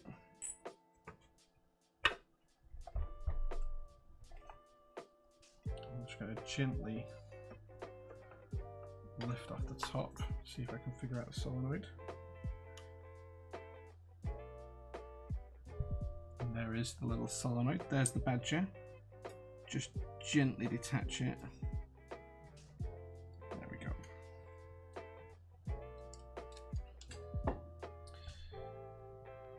So we'll look at the base first. Nicely anodized on the inside. That is laser etched into the anodization, so that's raw aluminium underneath there. We do something similar on the lasers here. Incredible. You can see that this black dot is where the solenoid was connected, so that's just tape as that. Fixed cable, I believe. Yeah. So it does use a fixed cable, which I do have as well, actually. Does that screw come out? Yes. That. So I say fixed cable, it's kind of a fixed cable, kind of not. So it is a USB-C cable, but you route it through the inside of the case. So the USB-C cable plugs into the bottom PCB, which we'll look at in a minute, and then will sit in there like so when you put the case together. So it's kind of a fixed cable. It has the look of a fixed cable from externally, but it's not a fixed cable internally. There's another prototype on the way. Should be ready very soon. Nice. Yeah, I did think that was the plan. James did mention it to me, but I may have forgotten it. So yeah, so this is the internal stuff. Nice and neat and tidy. Nothing you wouldn't expect there. You may notice here that it is PCB mount, but in a kind of, it's like top mount PCB mount. So you'll see there's gaps for the screw heads there, and we'll take a look at the inside of the top case now. So, on the inside of the top case, you'll notice a few things. You have 2 PCBs. You have a PCB here for the angled keys, which are just up here. We're not going to take those apart today. We're going to leave that in, mainly because I don't have a spare secondary board for that. I've only got the main PCB. And then on the main PCB, you have a number of connectors, which is easier to show you in the blank. You have this connector here, which is the ribbon cable to connect to the top board. We have the connector here, which is for the solenoid, I believe. And we have the standard USB header. So when I said it's a USB-C internally, that's where the USB sits. And then, as I said before, it is a top mount PCB mount. So you are screwing the PCB through these tabs here into the top case. So you screw up into the top case, and that's what you can see here and here. And then all along this front edge, which means it's quite firmly and rigidly attached to the case. So, with that in mind, let's see if we can undo this ribbon cable. I don't want to damage this. He says, and that's already broken. So, the ribbon cable is already damaged. Here is part of the plastic that I didn't even barely touch. But I think we can get away with that, because I think we just need to flip the lid up here. There we go. Yeah, so the rear of the connector has already taken some damage. I don't know if that's been tagged in shipping. It's okay, because the latch is still maintained. The latch is still there, if you can see, Pontus. It was the bit behind the latch that the latch rests against. I think the latch must have been opened at some point and it just cracked the plastic there. Anyway, we should be okay. I'm confident we'll be okay.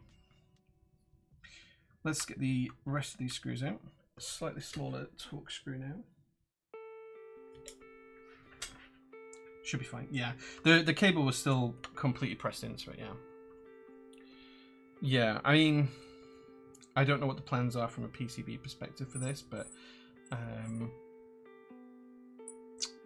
maybe a different connector might be an idea to look at. You could use quite a few different connectors internally here anyway. Yeah, I agree, Caps. It is a beautiful board.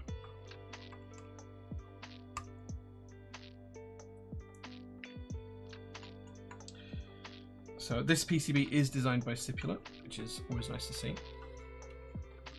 So it was originally designed for a bottom-mounted prototype, so it'll be moved around. Cool. Okay. Nice. Yeah, I see what you mean. So you can put the connector on this side. Yeah. I think if it's possible to use something like a Molex connector internally, that I know that Canon Keys have done for some other boards, that might be useful.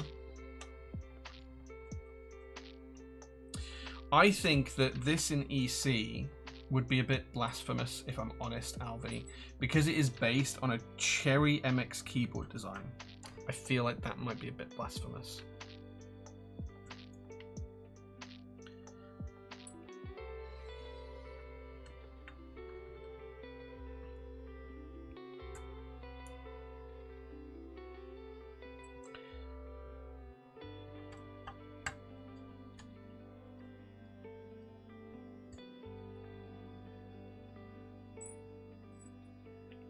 Just trying to keep the screws separate because they are different sizes here.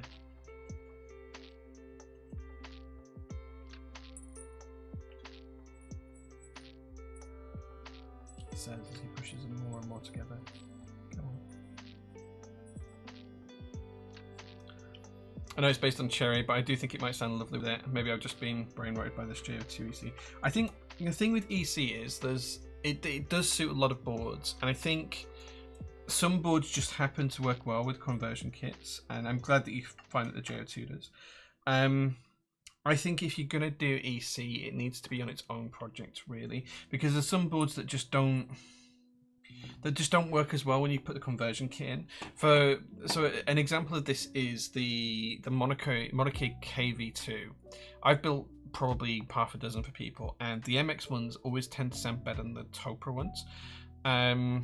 I don't know why or what it is about it, but I think if you're going to design the Topra stuff, it needs to sit around it. And the other thing as well is when you put Topra stuff in stock, the following for it is so small right now that if the board isn't designed for that specific market, so few people actually want them that it kind of makes it difficult to justify, at least here in the UK. There's like maybe, and I could probably name them all by first name, there's probably about 8 people that buy Topra stuff here in the UK. So I think there's opportunity, but it has to be carefully considered. I think it just needs to be carefully considered, that's all. especially in a market that is shrinking overall. What about Class 65 in EC? They've done a lot of their boards in EC. Yeah, so we've never sold the Class 65 or the Class products before. We are going to be selling Class 65 V3 very soon. I'm waiting for a review unit of that at the moment, so that should be coming soon. So yeah, we'll see. I would, if someone's hunting for a KEC, I would say that's probably not the best first choice. I would say. I'm one of those Topa boys that you can name. Yeah, so I'm thinking Alvi, Pokemon Kid, Rue, yourself, Super Hands. There's a few others who I could probably name on a first name basis, but don't know their username, so I'm not sure if they'd be comfortable with me saying it. So, yeah, it's possible. But like the thing is, like I was gonna do and we still are gonna do the JO2 EC kits with Sipulate, but I think the market for those is maybe around 15 people worldwide. If we did the JO1 in EC, because I only want to produce 75 to 100 boards, I'd have to say that everyone has to have an EC kit, because otherwise the numbers just don't make sense to produce it. Like, it just doesn't make any financial sense to produce it. All of the EC kits would be sold at a loss. So it's really difficult to do that kind of stuff. Especially when you're using like a non-standard layout. Like if you just were using like a standard TKL layout or something like that, or a standard 65% layout, it's not too bad, because there's other boards and products that might use that PCB and the switch setup and everything else that you need. So it's really difficult. It's really difficult to justify sometimes. The JO2 is probably the easiest, because it just needs new gaskets and new plates, which is relatively easy to do. Everything else would need custom PCBs as well, and that becomes a little bit more. Is there any point in doing it if we're only making 5? Like it's just another massive thing to deal with, and then it's a whole different thing when it comes to support as well. Like the Monarchy EC kits had a pretty high failure rate from our perspective, and like just supporting those and because people were building them with so many different things and in different ways, that it was kind of really hard to diagnose problems as well. So it's difficult.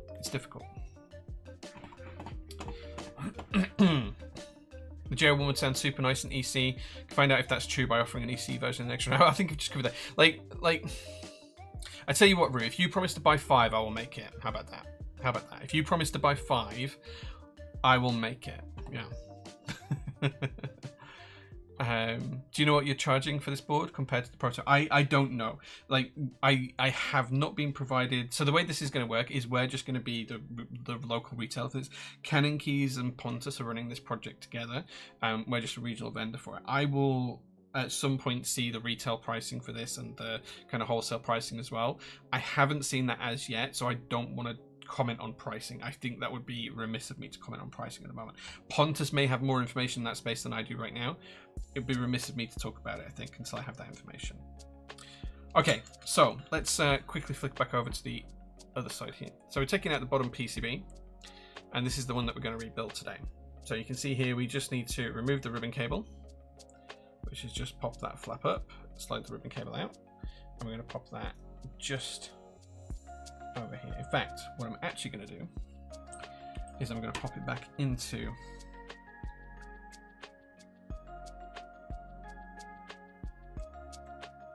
the top side. He says, struggling to see what's going on here because it's an angle.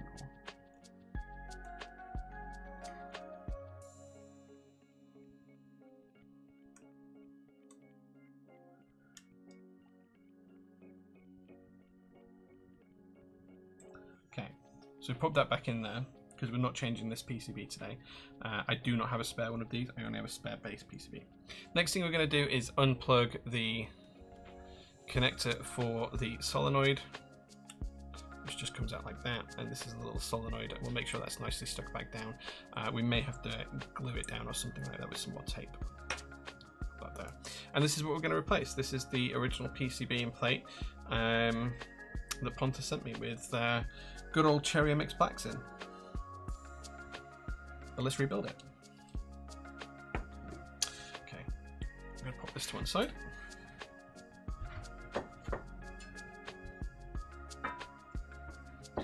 And here is the PCB assembly here.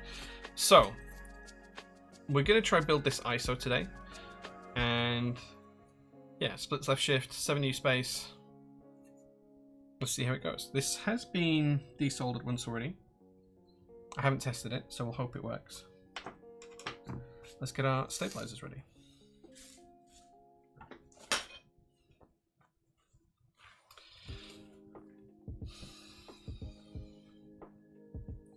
Please contact me if you're interested in a J1EC version. I need at least 5 EC enjoyers.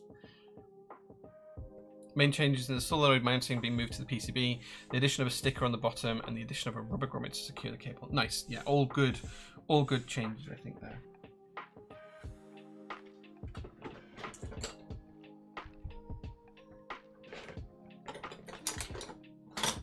Okay, let's get these stabilizers tuned up and ready to go. Want to sell 4 JO2 eSync conversions, retail price coming soon. The JO2 one we will just do and have in stock, I think.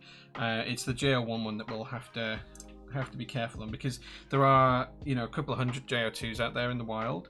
There will only be 75 to 100 JO1s and JO3s, and it might be a case if you have to pick between the JO1 and the JO3 that we do EC compatible. Maybe, we'll see. I need to have a chat with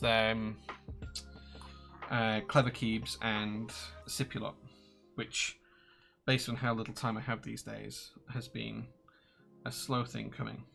But I will do it. I will pick it up. I will pick it up. So we're going to use full backspace because I like full backspace. We're going to use ISO enter because the prototype was built in ANSI. So we're going to build this one in ISO.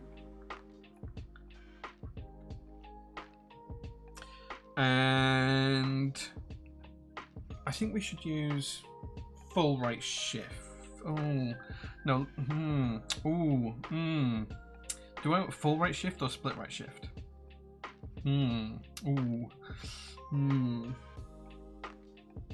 I think we go with full right shift because we can use one of these as an FN key. We go with full right shift.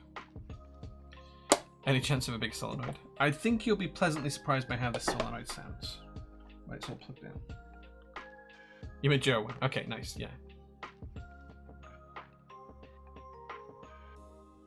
think we're going to go with full, just because there are choices with this board. So I'm just going to assemble. These are Type Plus stabilizers in stock, ready to ship at the minute as well on the website. And what we do with these, these are handed, so you kind of have to put the left-hand side at the left-hand side of the wire, and the inserts will only go in one way around. So we assemble these first because they're quite fiddly to assemble, but they are probably the best stabilizer on the market right now. Other retailers regionally are available.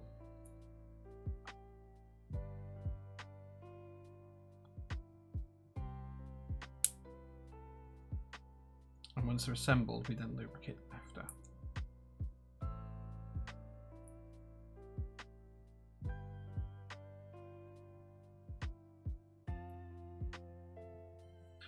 I tend to build most of my personal keyboards ISO, not all of them, but most of them ISO. I've used it growing up, so it's kind of like my go-to option. It's what I feel most comfortable with. But I do have some ANSI keyboards these days because sometimes boards don't support ISO, or, you know, there's a multitude of factors there. But yeah, the original keyboard, the vintage one that we showed that this is based off of, that is ISO. It's German ISO. So he says, actually wondering if it was. Pretty sure it's German layout.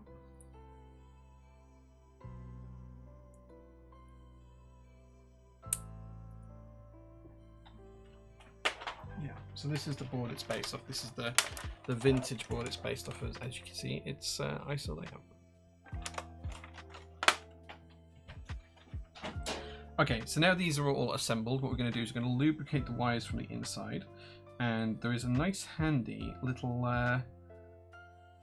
access point on the base, so we can just push in our lubricant nice and smoothly around the wire, and we can brush it in nice and easily. Then we can do the top of the wire as well, And then we can gently, just very, very lightly coat the slider rails as well. Remember, we're not trying to gum up the stabilizer, we're just trying to make it nice and smooth to run. And then we're going to flip over and do the same thing on the other side. Just a nice piece of lubricant in there, into the wire. Gently polish it round. Again on top of the wire. And then just use what's tiny bits left on the brush just to gently lubricate the sides. This one done. Have you been contacted by Sipula and or Clever regarding selling their products? I'm not sure what I'm allowed to say. I'm not sure I'm allowed to say. Which might be telling in and of itself. I'm not sure what I'm allowed to communicate at the minute, actually. Clever was in chat. I don't know if he still is. But yes, we will be hosting some Clever Cube stuff.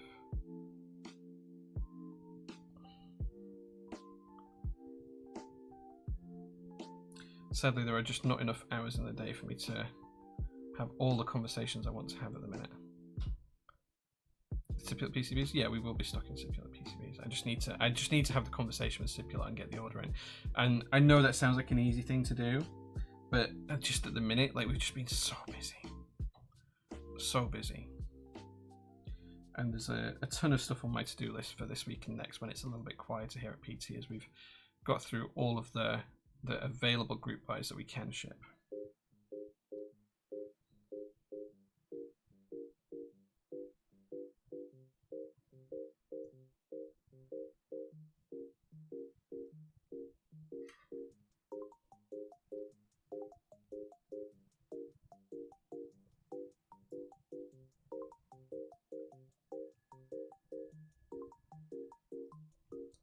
Yeah, I wish I had another pair of hands to get everything done sometimes.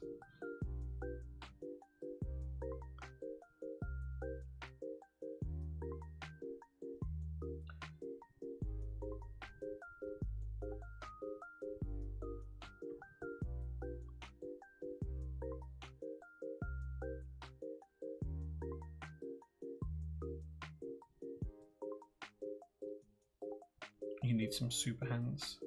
Dude, you have less time than I do, I bet. You have a family.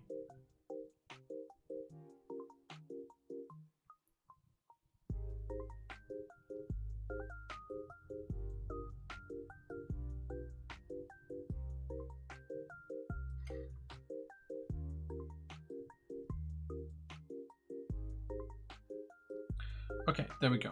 That's those lubricated up. Let's get them in the board.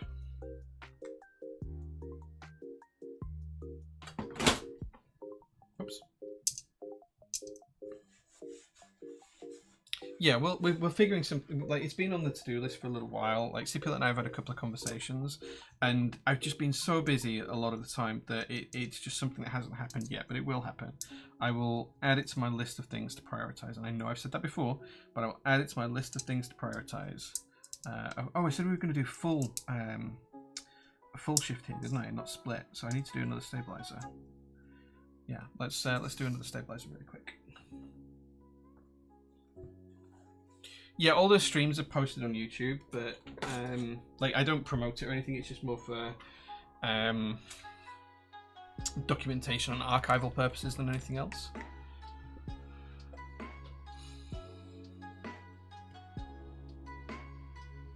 I've actually been toying with the idea of having like clips from the stream turned into little reels that we can post on other social media as well. But I have yet to find someone who is either A, able to do that for me, or B, a way I can do it without it taking up all of my time. So it hasn't happened yet. But yeah, that's something I kind of want to have a look into.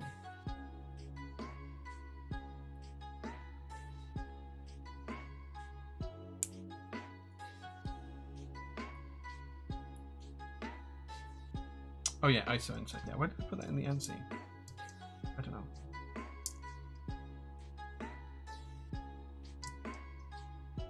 I was thinking of shift when I said it, when I put it in, that's why.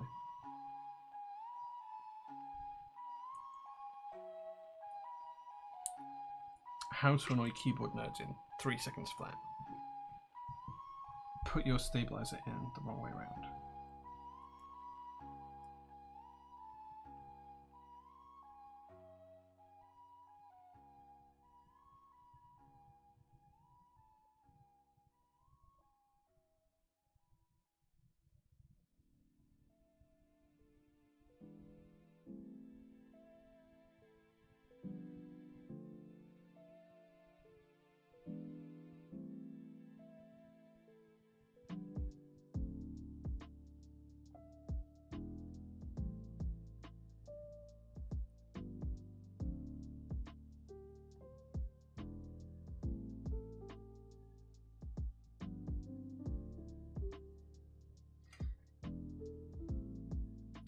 There we go.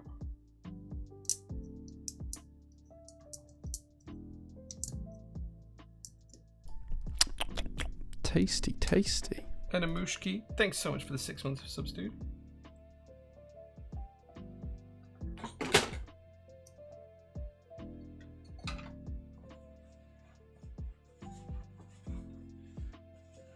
Right, let's get these put into the board. I do have some spare screws from this pack of stabilizers, so we're just going to use these for now. They're the correct screws, they're just from a different opened packet.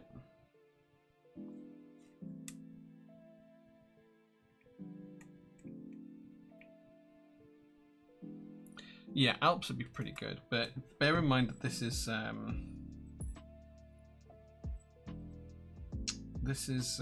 very much a cherry inspired board. I feel like even Alps would be a bit sacrilegious. Jay, I've been looking at buying the soldering bits and bats and wondering if you think the TS101 is a good start. The Hacko stuff seems like overkill for me. Yeah, so I used to have a TS100 for a long time, and it was great until the housing cracked after like 5 years of use. That's daily use. So I've now moved on to a Pine Sill, which has been going for about 6 months, I'd guess, and has been fine, but I still prefer the TS100.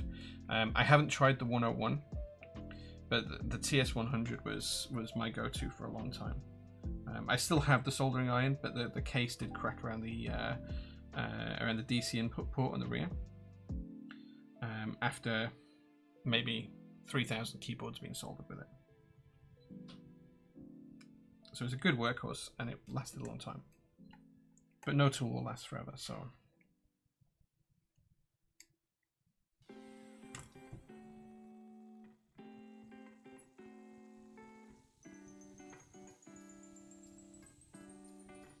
Cherry inspired and plateless. Yeah, can you imagine it with Alps?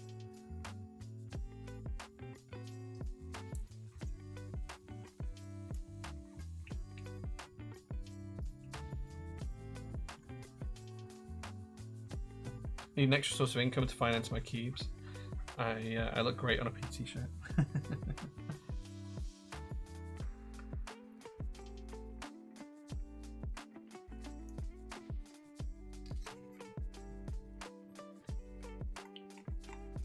What are your video editing skills like, Rue? You prefer the Pine Sill? Fair enough.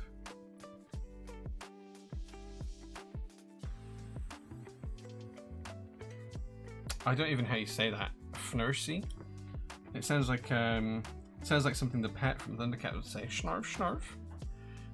And you guys are all too young to even know what I'm talking about with that, I suspect.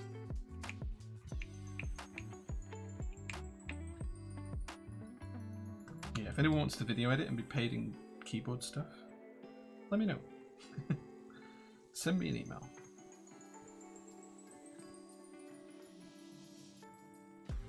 You've also got Thundercats Snarf vibes. Yeah, nice. Thundercats was one of my favourite shows when I was a kid. Snarf, snarf. Okay, stabilizers are done. Next up, it's time to solder. Now, because of the way these switches are, we're going to do soldering in 2 parts here. These switches are the new KeyGeek Ashes R2. They are 5-pin, and they do sit in the PCB quite nicely. The issue is they don't grab onto the PC particularly well. So when you turn it over, well, that one is holding, but they don't hold particularly well. They kind of fall out very easily. So what we're going to do is we're going to do one at a time, and we're just going to solder one pin in, and we're going to solder the left pin in as you look at it from the top. So the right pin as you look at it from the base, the one that's closest to the center of the switch, because so we can then pivot that switch later on to get them all aligned nicely. So we're going to solder one pin in and put all of the switches in for one pin, put the keycaps on, see how level it looks, tweak them a little bit, and then go and solder all the second pin in. That's how we're going to work today. So let's get our soldering iron ready. I don't know why I put this away, I'm going to need it.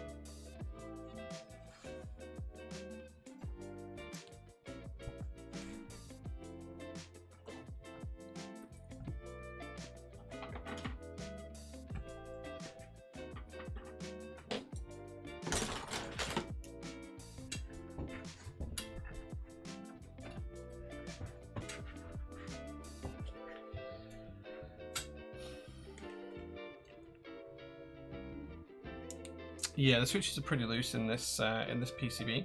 So as I say, what we're going to do is we're going to hold a switch in, and we're just going to solder one pin, and then once we've soldered one pin, we're going to do the next switch and the next switch, and so on and so forth. And so we've worked our way all the way through the PCB. So I'm going to make sure it's pushed into place nicely, and then I'm going to solder it. So this is going to take a little bit longer than usual. And if we find that we're running out of time at the end of the stream, I'll probably not solder the second pin then. But we'll see how we get on. Let's see how we get on. So, whilst we solder this, perhaps if you guys have ever had any questions for me you'd like to know the answer to, now might be a good time to ask them. There might be a question that's been bugging you about keyboards, or the way that we work here at PT, or anything at all. You can ask me anything, and I will give you my open and honest opinion on the situation, the topic, the subject at hand, unless it's going to get me banned from Twitch, in which case I might not. So feel free to ask your questions. Just try and tag me with @jprototypist and ask any question you'd like.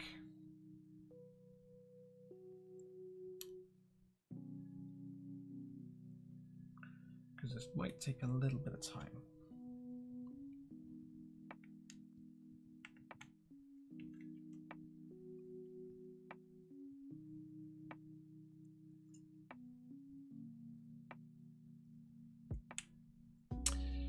Wolfie with the first question says, how did you meet your team at PT? Was it a more formal interview thing, or did you know them already? Okay, so that's a good question. Tasty, tasty. So, thank you so much, Manu, for the subscription. Love you, dude. I'm doing well. Thank you very much for asking. So how did I meet the team at PT? So, let's start with Josh. Josh is our in-house designer. He lives in the US. Josh actually sent me an email, and he said, I have designed a keyboard. Would you be interested in running it? And that's how we got talking originally. There was no formal interview process. Josh just shared a few of his designs, a few of the things he was working on. We had some good conversations, and we ended up deciding that we wanted to work together.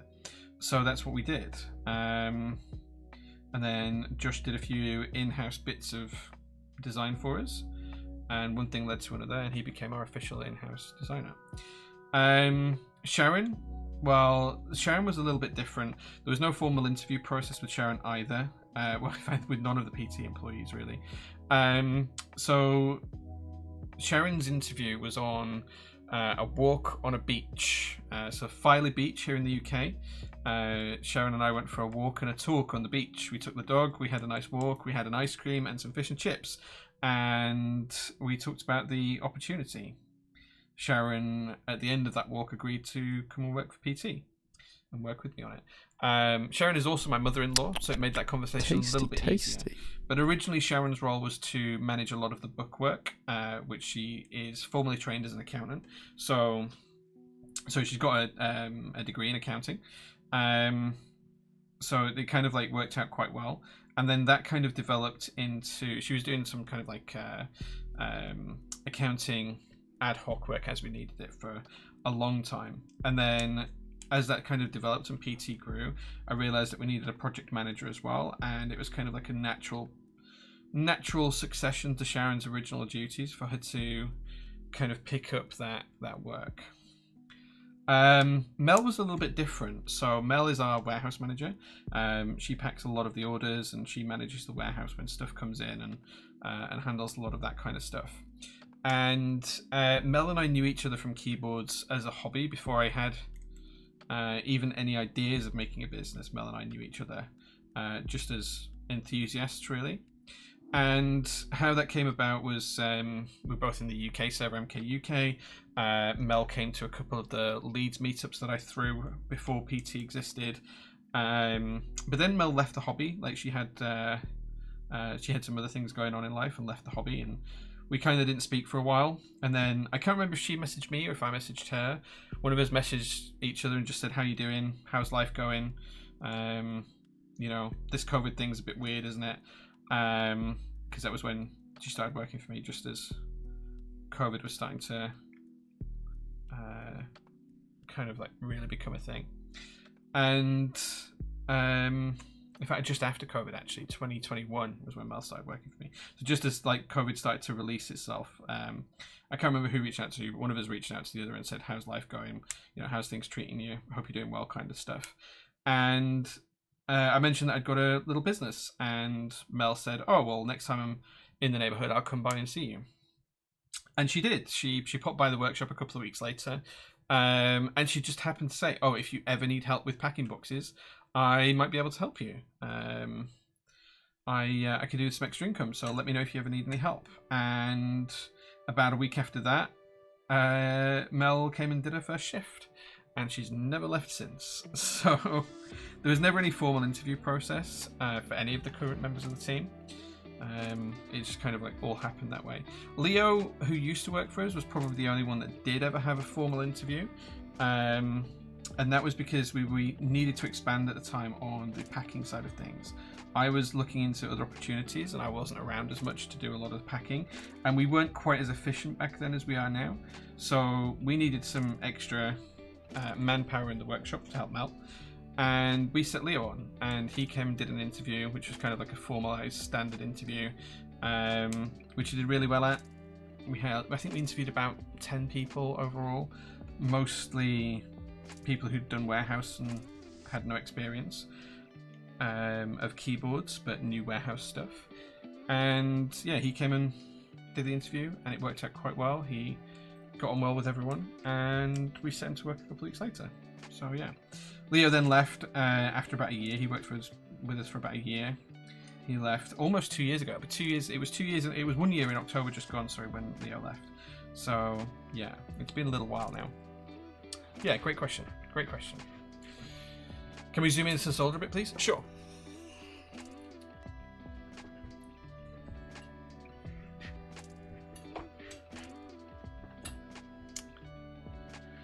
Thank you very much, Storesness, for 4 years of subs. That's kind of crazy. I hope you've seen, Storesness, that I finally dug out the board we've been talking about together for a while, because this is kind of like a modern version of that battleship board. So I hope you've scrolled back enough in the stream to see that.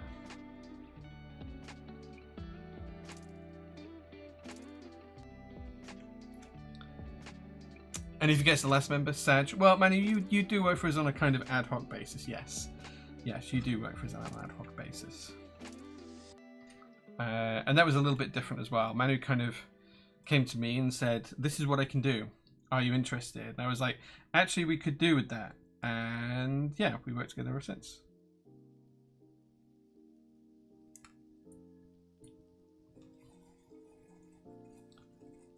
Don't forget the blockers. Yeah, don't worry. I have not forgot the blockers. We do want to solder here.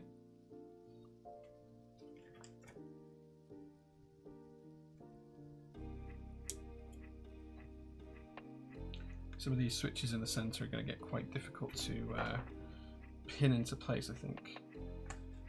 Let's just try and come with something and balance.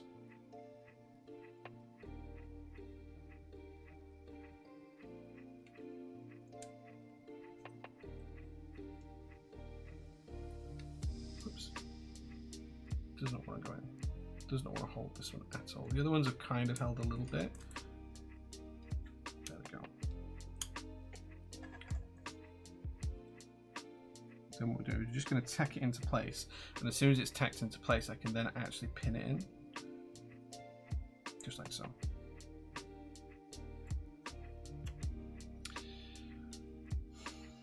What's the most non-intuitive part of keyboard vendor finances? All of it. Everyone has an opinion on how they think the vendor finances work.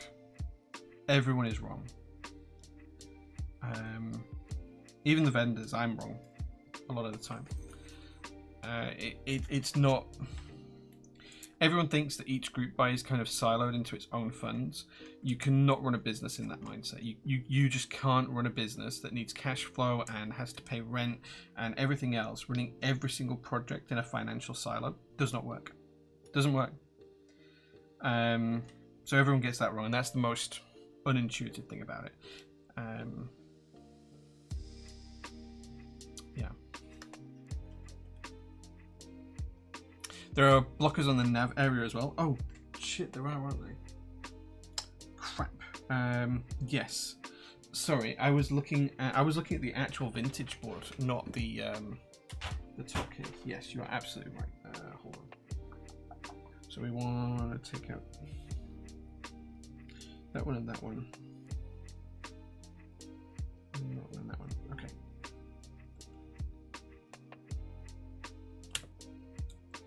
I will desolder these later. I'm just heating up the pins and taking the switch out. So I'm going to get that one and that one. And that one. And this one. Nice. Okay. There we go. We are good to go, Pontus. Thank you very much for pointing that out. Yes. You are absolutely spot on with that. And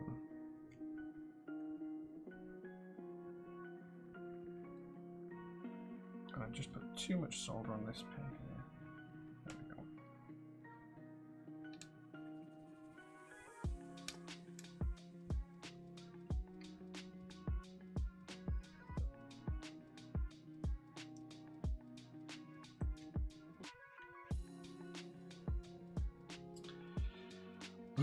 And he forgot his next employee, PT's in-house economist. I don't think we have a full need for an economist right now, Mr. Rue.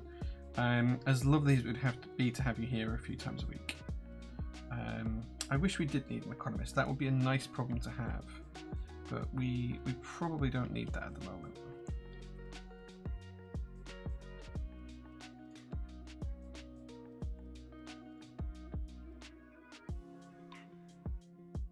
I think there's a lot of people in the hobby that could use an economist's view, though, because I think there's a lot of misconceptions about how finances in the hobby have to work or should work, as we talked about with one of the other questions.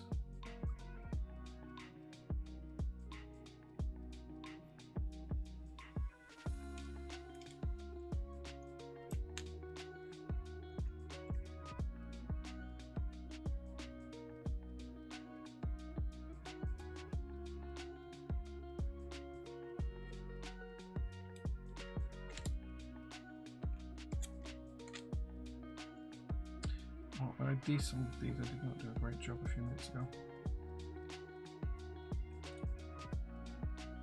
Okay. So we're starting to get there. It's starting to feel a little bit more like a keyboard.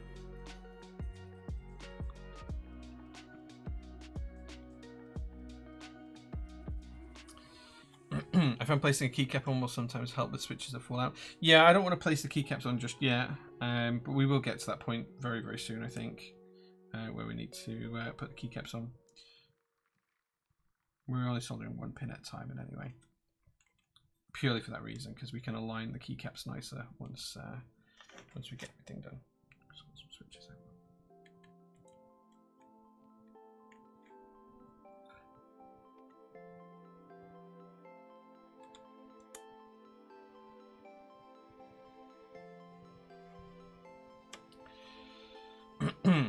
Of all the cafes, countries, and places, who made the best coffee? What was the story behind the trip visit? Can't say Jay's Roastery because we know it's the best. Haha, very good. Do you know what? Every time I go on a trip, I try to find nice coffee places to go and try the coffee there. Recently Barcelona was really, really nice. There was a couple of really good coffee shops we tried in Barcelona. And tried a couple in Iceland as well. Probably the one that stands out most of all the cafes I've tried is the James Hoffmann one in London. It was such an experience, and the coffee was just, it wasn't what I was expecting it to be. It was a lot simpler than I was expecting in terms of taste and profile and everything else, but it was absolutely stunning. It was just really, really nice, good, simple coffee. So yeah, probably there. Probably James Hoffmann's coffee shop in London is probably the nicest I've been, or the most memorable I'd say. But a couple of the ones we went to in Barcelona were fantastic. I've forgotten the name of both of them now. I'd have to look them up, but Mr. Blackbrook, if he's watching, will probably have the details. I'm pretty sure one of them was called Origin, I think. He bought a t-shirt for one of them, which was pretty cool.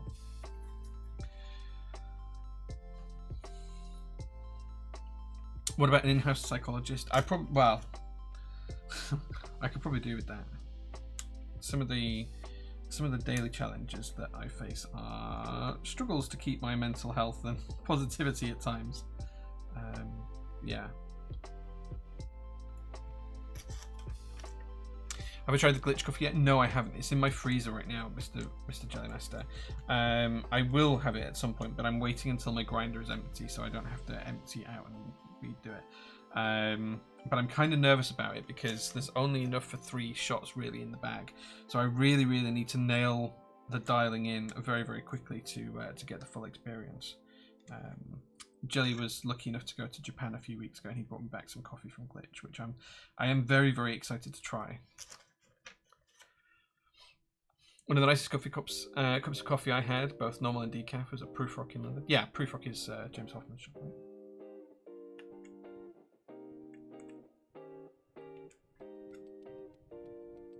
I had vaguely forgotten the name for it for a second, but yeah, I believe that's one and the same.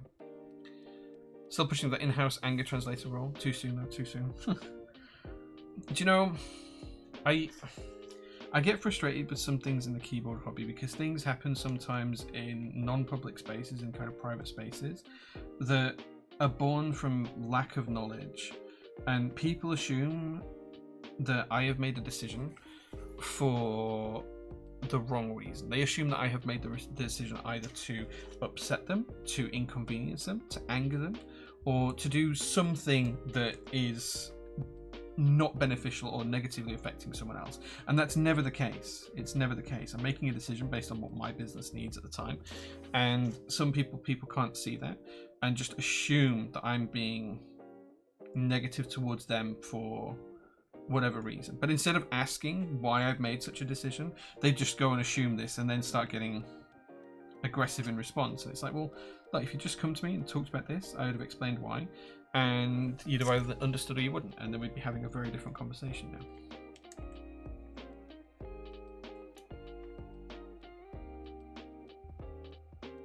I will always be completely honest with people in the hobby and in the space, and I think some people just assume that my responses sometimes aren't being truthful and are not necessarily a lie, but being economical with the truth, when they're actually being very, very blunt with the truth and very open. And I think that's difficult for some people to accept sometimes.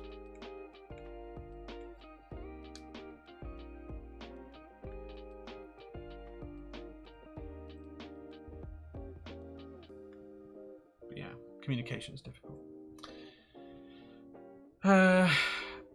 Everyone going to the GMK meetup in Germany in June? Yeah, Prototypist will be there, Seb. I'm not sure who from the team will be there yet, apart from me. It'll either be Sharon or Mel. I've booked the hotel. I'm just waiting for them to decide between them who is actually going, who's going to be going to GMK. So historically, Mel had suggested that she was interested in going, and then didn't seem particularly convinced when I asked her about it the other day. So I'm not actually sure who is or isn't going at the minute, but I will certainly be there, and either Mel or Sharon will be there as well. It's up to them who goes. We'll also be at ClackyCon in September, and I think we're going to try and be at the Novel Keys meetup in October as well, but that's a little bit further out yet, so I haven't planned that too far yet. But that's kind of where we're at. And I think we're going to do, right towards the end of the year, I think we'll do another PT Open Day as well. And I think I'm going to try and arrange a Prototypist Day in London as well. So I don't know what that's going to look like yet, but that's something I'm trying to arrange. GMK meetup would be fun. Where are those other meetups? So the ClackyCon one is going to be in Rotterdam. And then the Novel Keys one will be at Novel Keys HQ, which is in West Virginia in the US. You'll meet me there then? Awesome. Yeah, come and say hi. Come and say hi. I'll be the one wearing a PT jumper, Prototypist jumper probably, or a t-shirt depending on the weather. Or maybe a polo shirt, depending on the weather again. Why is it the very last ClackyCon? Numbers falling? Yeah, and no. So it's the last ClackyCon because the guys behind ClackyCon just have reached a different phase in their lives. They have other things going on, other business interests, and the team that's always been behind it is struggling to keep up with it. The good news is the ClackyCon name is planned to live on. PT is gonna be picking up the ClackyCon mantle. I think we're gonna try and work with some other EU vendors to keep ClackyCon going. I think we'll probably absorb the name into Prototypist, so it'll be a brand name that we own, but that doesn't really mean anything. It's just to like keep it going more than anything else. But yeah, we'll work with the local EU vendors to keep it happening and to keep it running each year. That's kind of the plan. So yeah, so it's the last ever ClackyCon by the ClackyCon team, but I'm hopeful that we will be able to keep the name and keep the brand going and have ClackyCons in the future. Something that Moskish and I need to talk about in more detail.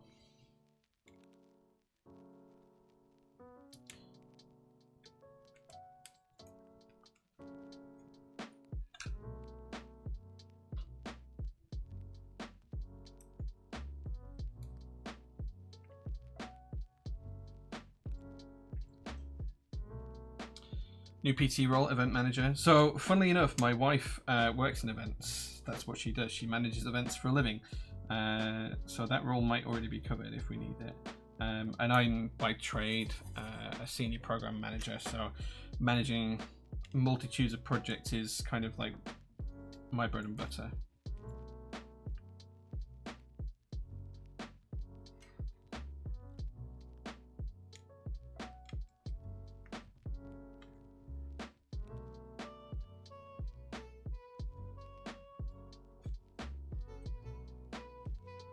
Who's your favorite keyboard content creator? I'm not going to say because I'm friends with so many of them that I would feel like I was betraying someone by picking one.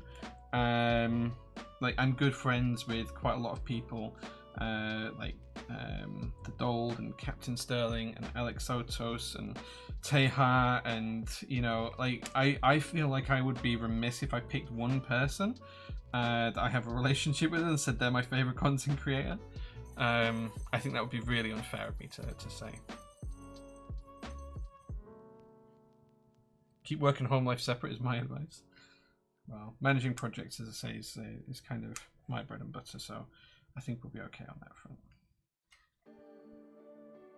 And there are lots of husband and wife teams in keyboards as well. So, Keyjim, for example, husband and wife team.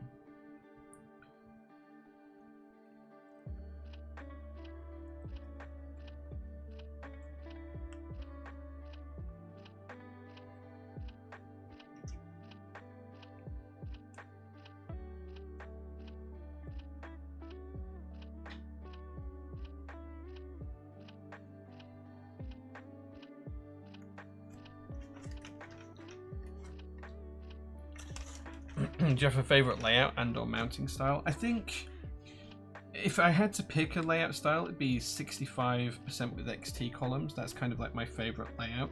In terms of what I tend to end up using most of the time, though, it's TKL. Like, I end up using a TKL more often than not. So yeah, but I think based on aesthetics and looks, I would probably pick 65% XT layout. So like the JO1 with exploded arrows. That would be my favorite layout. In terms of mounting style, I think, you know, sometimes it's hard to go wrong with good old top mount or PCB mount like this board. I'm all for gasket and isolation mounts as well, but you know, it really depends on the board. Like, I don't think there's one particular mount that beats out the rest. I think all of it is very, very contextual and really, really depends on the board that you're using.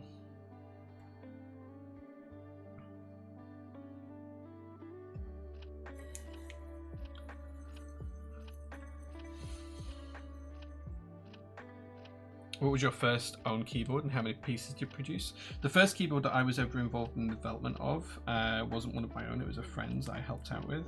In terms of my keyboards, it would have been the JO1, and the very, very first round we produced 17 units and had 14 sold. The other 3 were, one for me, one was a prototype, and one was for QC failures. So yeah.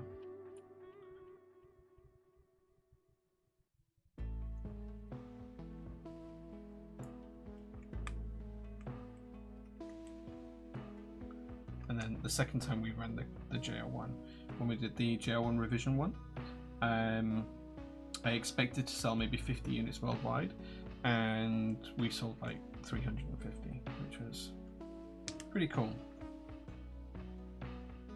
Especially considering the hobby was significantly smaller back then than it is now.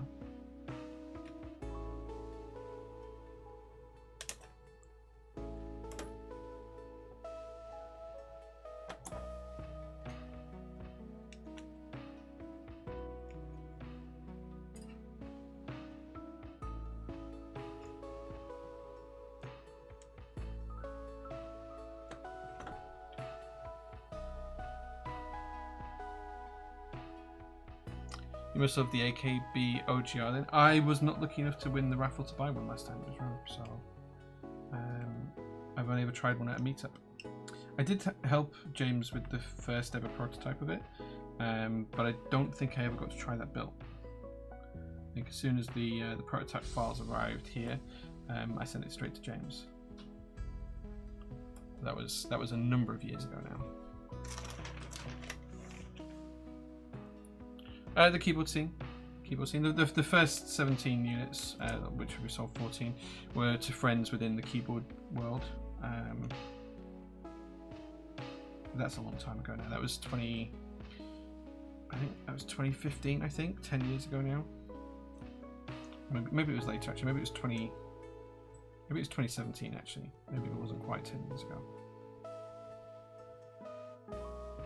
Yeah, I think 2017, sorry, not 2015. Because I was already streaming at that point, so.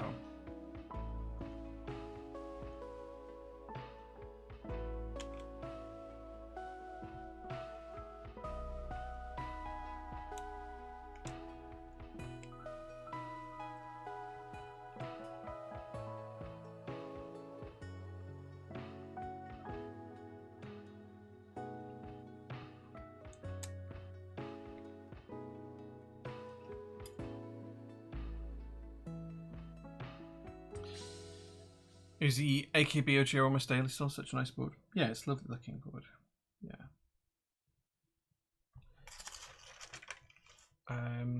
The Swiss scene is almost non-existent.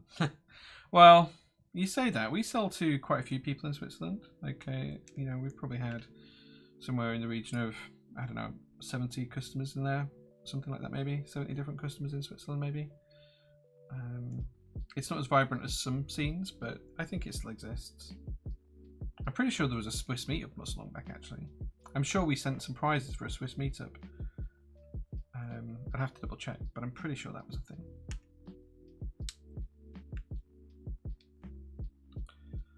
Are you able to say what keyboard project sold out the fastest or surprised you the amount of interest there was? In terms of the keyboards that we've sold that sold out the fastest, it probably was the J01. We've had some other keyboards that have sold incredibly quickly as well, especially when they've gone in stock. A lot of Matrix products have done that.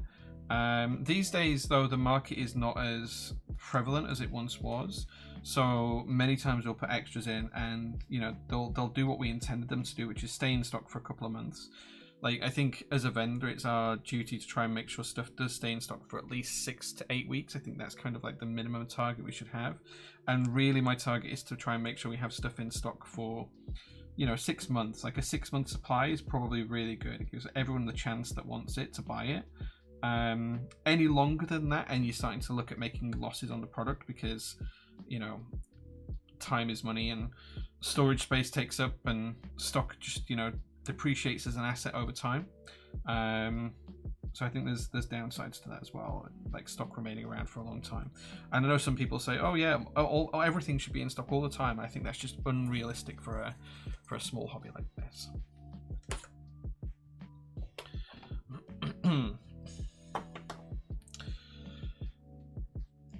What are the pros of soldering? Better sound, better feel, mechanical knowledge, mechanical advantage, crisper connections that don't fail over time. Hot swap sockets can wear loose over time, and I just like the process of soldering. So here we go.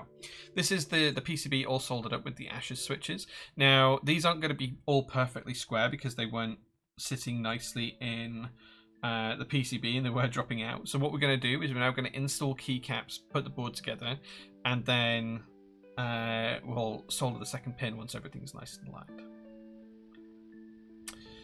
So yeah, would you ever consider swapping bits, configs of extra boards like the plate from kit 3, swap with kit 4, etc.? So that's really difficult to do because most of the time when we put kits for sale like that as in-stock extras, it's stuff like the QWERTY keys boards or the TKD stuff, which when we order it from the manufacturer, it comes pre-sealed in a box to that specification. So we then have to be in a process of where we're opening boxes, taking them apart, putting them back together, and maybe have a combination that doesn't work color-wise or whatever. It's not the same as when we... So with products in general, there's kind of 2 treatment strategies for after-sales support. The first one is like the QK and the Neo products, where we buy them wholesale from the manufacturer to a set specification, and if anything goes wrong with any part for a customer, we fix it forward. So the customer says, oh hey Jay, this failed QC, it's got a mark on it, or the PCB doesn't work, or whatever that might be, and we go, great, thanks for letting us know. We go to QK and say, we need a replacement for that particular order because it failed QC, here's the proof. And then QK will come back and say, hey Jay, here's your replacement PCB, plate, whatever it is. And we send that to the customer and that's fixed, it's sorted. The other type of treatment strategy is when we do internal boards like our own, like the J series, for example. We tend not to do those as kits because we wouldn't do those as kits if we had as many color choices and parts and options. Because what we would do is we would produce all of those boards, and then when they arrived here at Prototypist, we'd have all the top cases in one pile, we'd have all the bottom cases in another pile, so we could mix and match anodization to make sure it's all correct and matching nicely and stuff like that, because you get a range of colors. And then from those we have to fix from our stock. So if a customer comes and says, Jay, you sent me this product, it's damaged, it's defective, whatever, we'd have to go, okay, yeah, I've got one on the shelf, here's a replacement for you. So because there's those 2 treatment strategies, extras tend to fall into 2 camps. Extras that are kitted, because that's how we order them from the manufacturer, and we bought them to be an in-stock product. So we've kind of come up with the kitting and the colorway choice that we want to have, because it's a popular option, or it's a popular choice based off group buy sales or pre-order sales. And those will be kitted, and there's no point in us breaking the seal and taking apart those products to try and sell them differently, especially like the QK product, because they have a rolling monthly pre-order anyway. So if there's something else that you wanted, you can just order it in the pre-order and have it in 6 to 8 weeks instead of tomorrow. But we'll always do where we can, we'll always do kind of like the separate choices where we can. So yeah, that's the difference.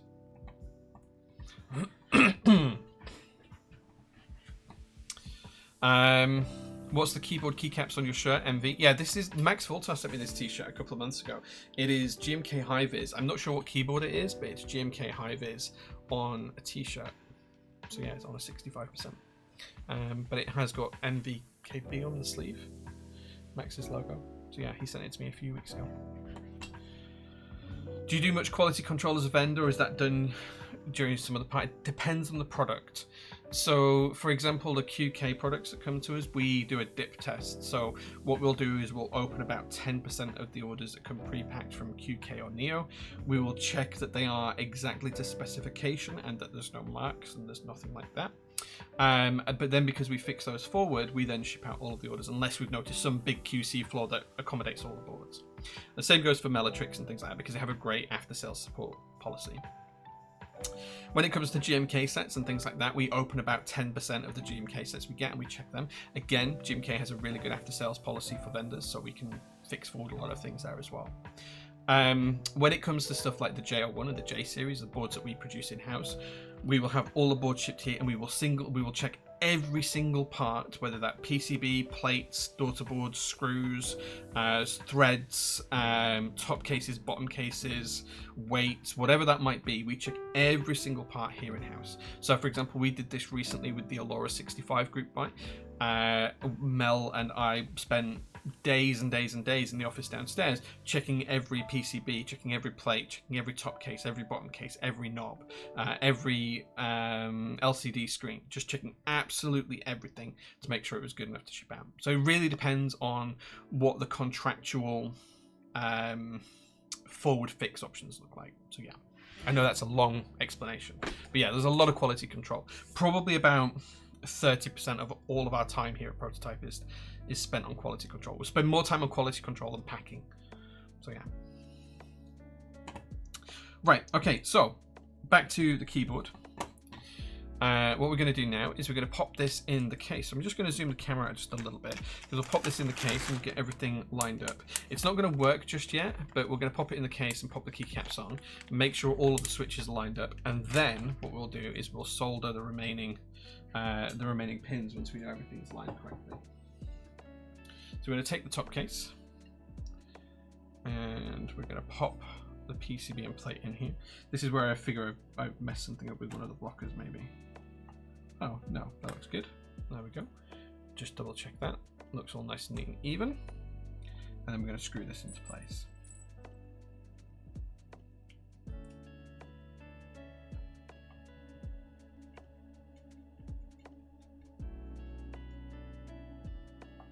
Sounds like a heavy task. QC is you have to take regular breaks because when you stared at the same thing for 4 hours, you start to miss stuff.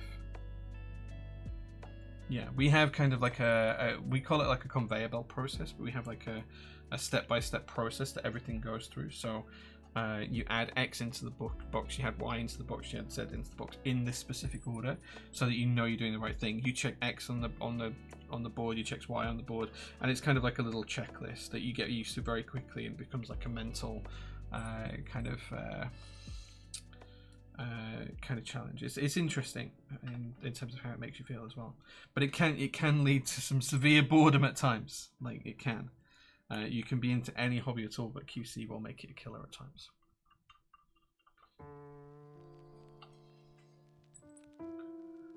But it's easy to miss stuff. It's always easy to miss stuff.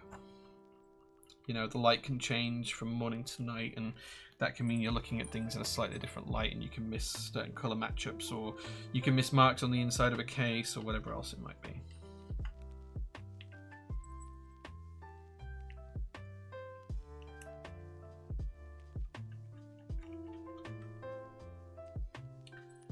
Yeah, I mean, people are going to make mistakes. Like, that's just a fact of life. People make mistakes, people miss things, people forget to do something, or people do too much of something. So it's all about then how you fix it forward. And I like to think we've got a pretty good reputation in terms of fixing things that have gone wrong. Is that not what's going on?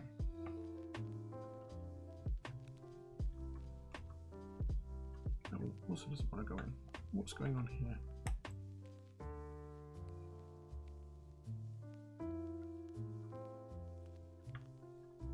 I think the PCB is slightly tight here.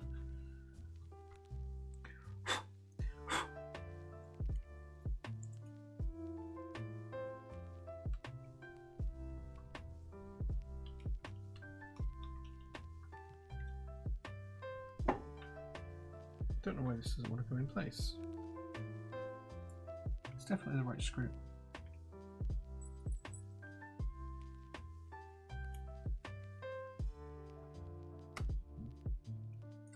I'm gonna take this out and check it.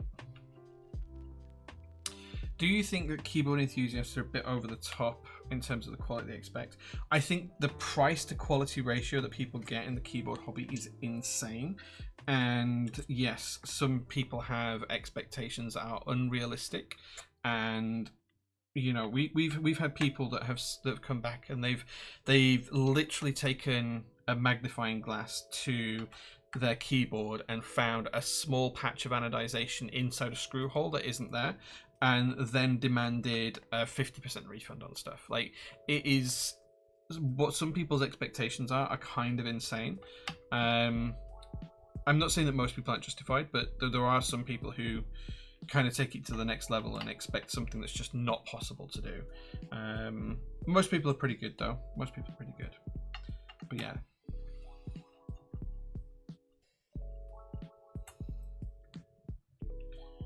I mean, some of the things that we've had, it's been like it's been crazy. Like, so someone will look at the keyboard like this and they'll go, "Oh, Jay, you see here, right on the inside of the case, there's a tiny little black mark. Can you see that? The tiny little black mark on the corner.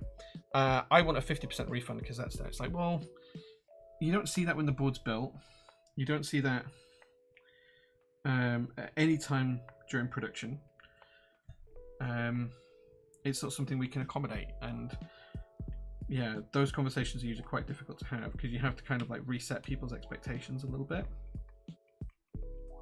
So what I'm doing here is I'm just screwing into the PCB the screws that are tight. This hole here and this hole here are a little bit tighter than all the others. So I'm just creating almost like a threaded pattern on the PCB itself into the FR4.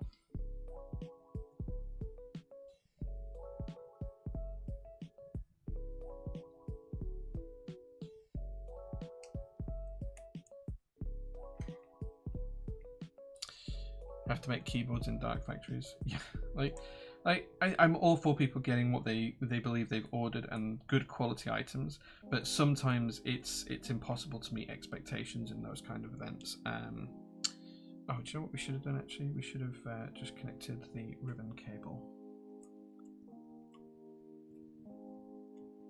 Let's quickly do that. Hold on, which side does this go in? There we go. Right, so there we go.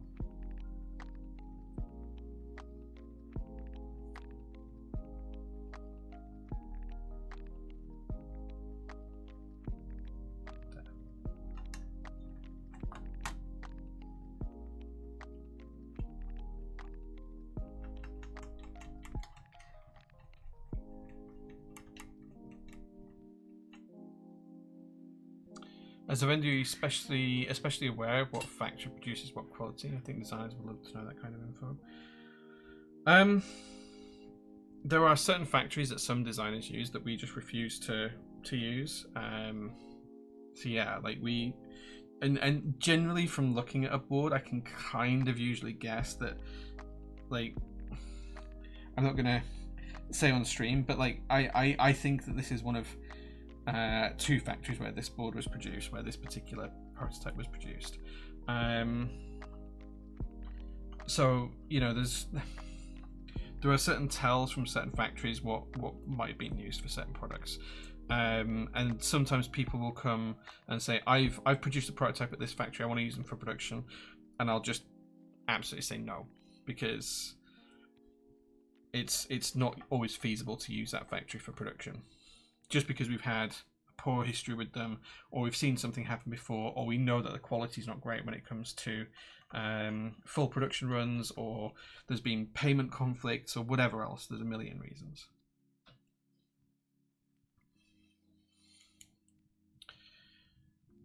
James Bond versus the ribbon cable. Fun fact: my brother's name is James. His name is James.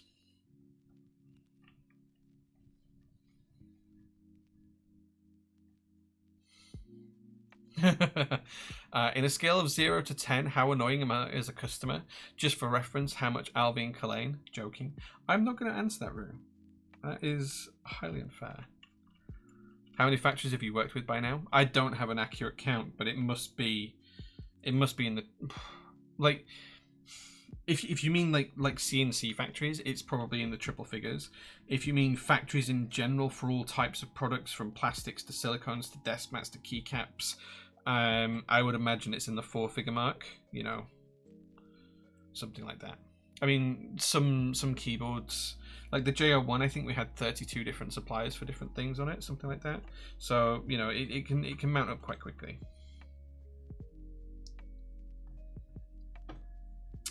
Okay, so now this is kind of like all solid and screwed together. The next job is to pop the keycaps on, and then we can see how square our switches are.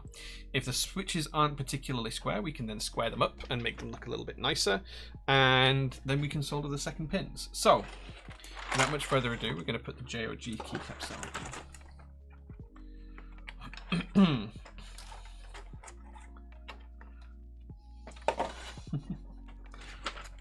I'm refusing to commit an answer to Rue's question. I think it'd just be unfair of me to answer a question that's marked like that.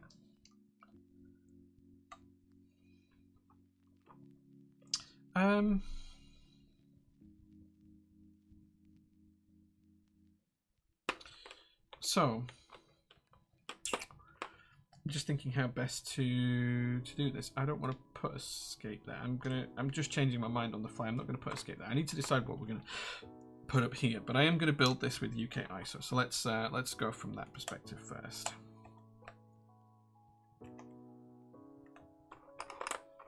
And if you guys see a key that looks not quite square, let me know and I can then adjust it.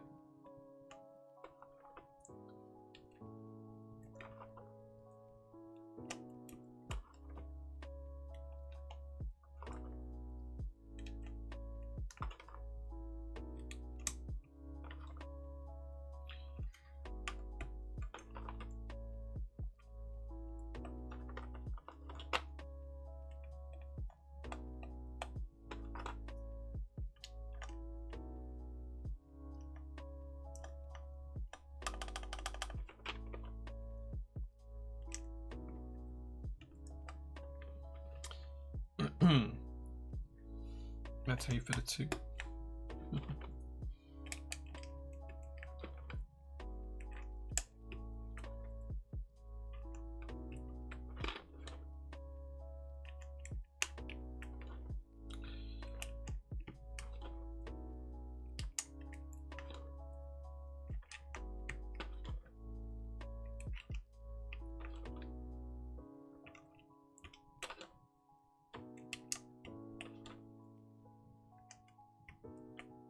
So we have got step caps on. Another thing I need to do as well actually is put the macro keys in here. So one of the things I did have added to this set was true macro keys. So let's pop the arrows in for now.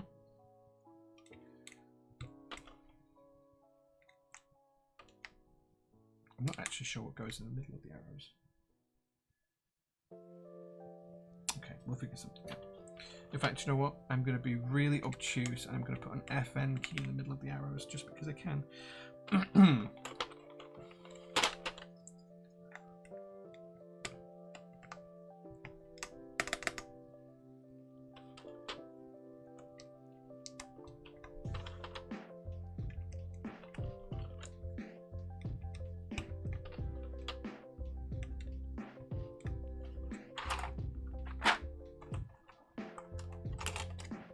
Oh wait, no, we didn't have macro keys done on this set. We had macro keys done on the other sets that we did, the in-house ones. I'm mistaking the sets now. They're on the Milky Way sets. We'll figure out something to put on these ones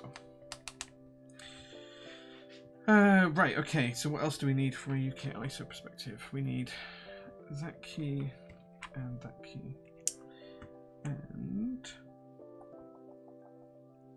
we need that key and that key.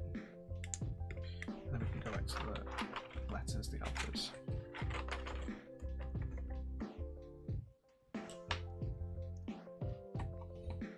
Quite like the caps, nostalgic. Yeah, these are so. Oh, we need step caps as well. These are my take on OG die subs. These are what I tried to use to replicate original Cherry die subs. I designed this set with JCS and used them for manufacturing. Some of the legends are tweaked, some of them are stock, but the idea was to try and get close to the original UK ISO SAG keycaps that Cherry used to produce. So that was the original aim, and I think like we did quite well on getting close to it. These are pretty solid keycaps, and they're a bargain to boot as well.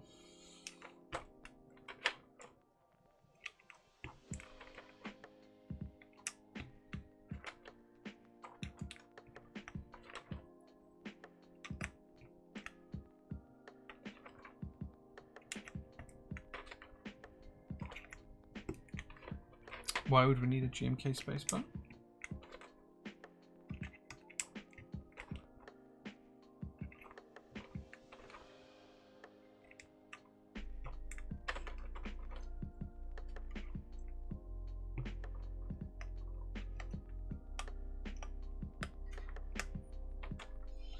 Okay, do we need anything else off here? Yeah, let's put the F keys at the top here and then figure out what we're going to do with the rest of them afterwards.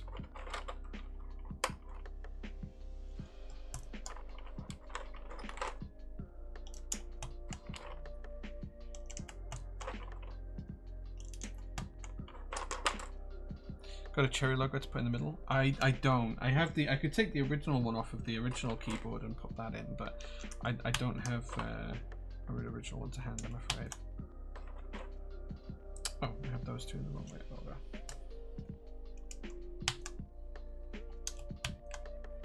Oh, do you know what? I'm actually gonna I'm gonna do this slightly differently. I'm being indecisive AF here, but I am gonna do this slightly differently.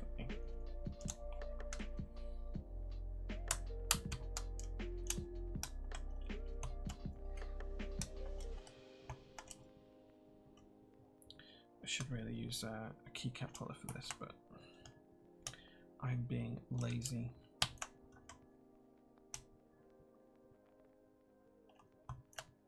So I want to use the macro keys I have from another set here.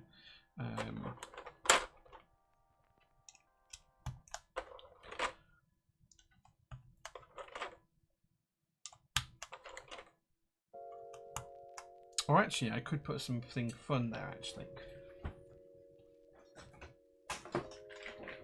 I have a tray of GMK samples here, so I have a ton of different ones with different legends on that we could put in here. Oh, there's a Cherry. I think there's quite a few different R1 novelties here. And some artisans as well, so we'll just put these in for now because they're quite fun and different.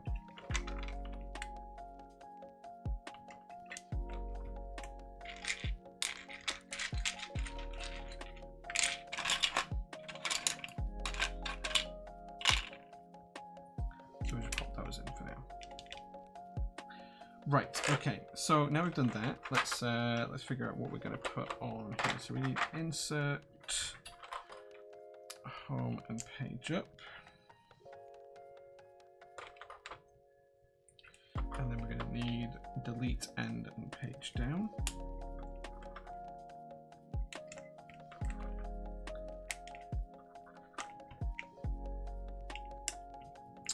Right. Okay, what we're going to put across here. Do I have enough legend wasn't here to do it? No.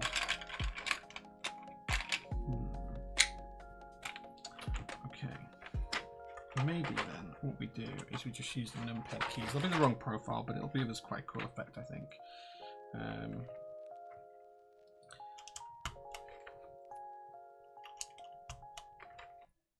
I think, yeah, I should have used one of the Milky Way sets that we produced recently, where we did the macro keys, included them, the white on black and black on white.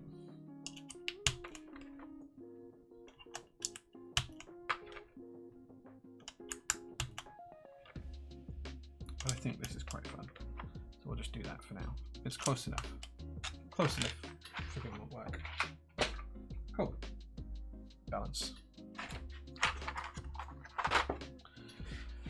There we go. So, taking a look at the board, do we see anything that looks out of alignment? It actually looks pretty good. The only key that looks slightly wonky to me is the F key. So I think we're good to go and solve it. Oh, and the left shift key as well just needs to be a little bit straighter. Is that better?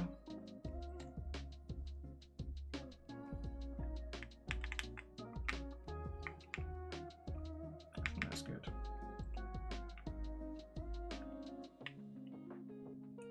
I think good. Let's just go and solve this.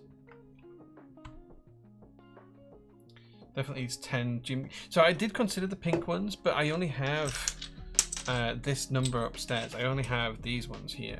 So maybe when I take some pictures of it, I'll just change them out for those across the whole top bar or something like that.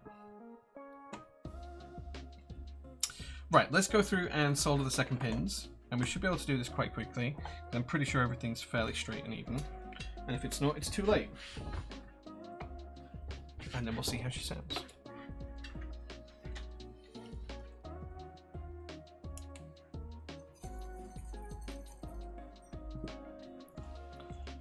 Although I may have to take a quick comfort break after we've done this bit of soldering.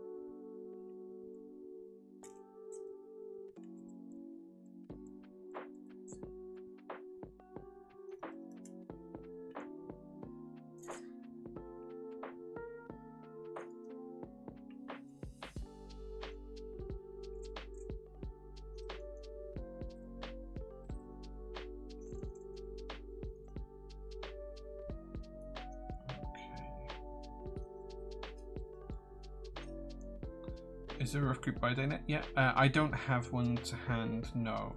Canon Keys are going to be the lead vendor on this, so they've asked me to ship this prototype to them as soon as I've finished the stream. So that'll happen on Tuesday, because that's the next working day here in the UK. And I think there's a few bits and pieces to go through from a logistics perspective. And then they'll let me know when the group buy date is and wholesale pricing and stuff like that. So it's not something I can share just yet, but it's not going to be a million miles away, I don't think. I think it's going to happen pretty soon.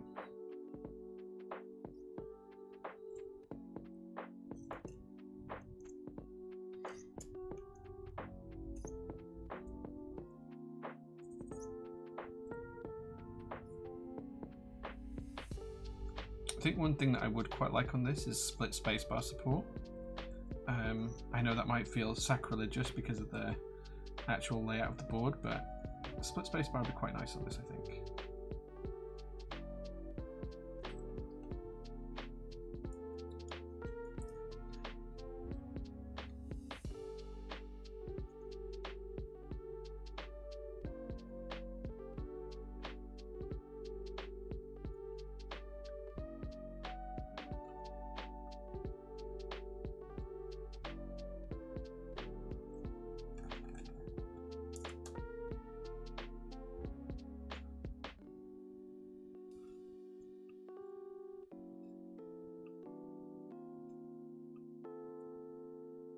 And don't forget, we still need to play marbles for the sterling silver keycap, which we'll do as soon as we finish the build and we've got the board all put together.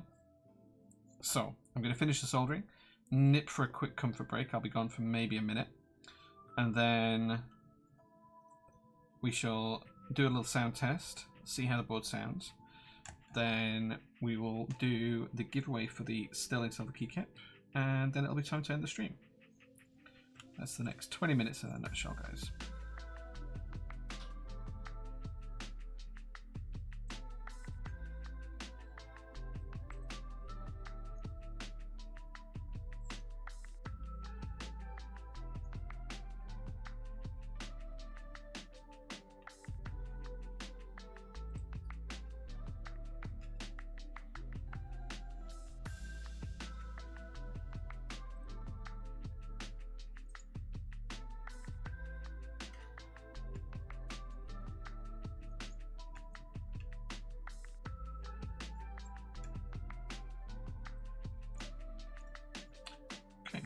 that's everything.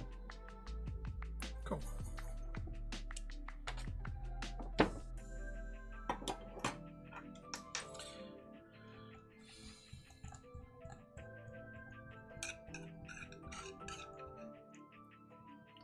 Okay, great. Right, give me 1 minute, guys. I'm just going to take a quick comfort break. I'll be back, and then we'll finish putting the case together, and then we'll see how the board sounds. I'll be back in 1 minute, guys. Thank you.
Okay, I'm back. Sorry about that. I just needed a quick comfort break. Right, let's get the rest of this board assembled. Flick back onto the build stream. Right, okay, so the next thing I'm going to do is I'm just going to connect the solenoid. So it's difficult for me to show you this, but there's a little connector just in there, which is now connected. Right, let's get the bottom case ready.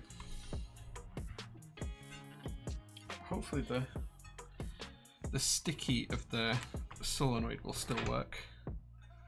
It may not. We'll see. If it doesn't, I might have some. Incredible. Double-sided tape I can use actually. Let's try to give this a quick clean.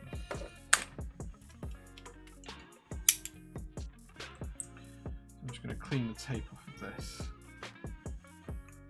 and then we'll. Oh man, this is really sticky stuff. And we'll just put a new bit of fresh sticky tape in. Just be 1 second.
I'm not quite sure why it was stuck there, but I'm going to stick it on this side this time. Try and match roughly where it was before.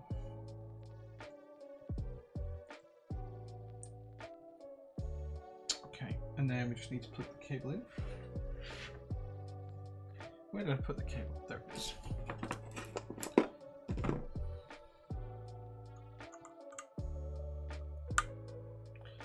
Okay. And then we can lift this up and over.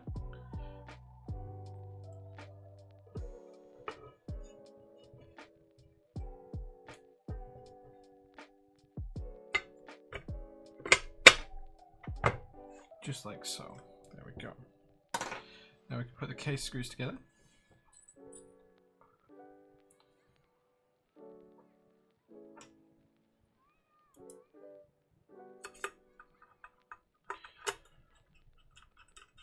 Not a traditional case. Yeah, I don't know if there's a control to turn the solenoid on and off. Pontus will have to let us know, but it's going to sound very different.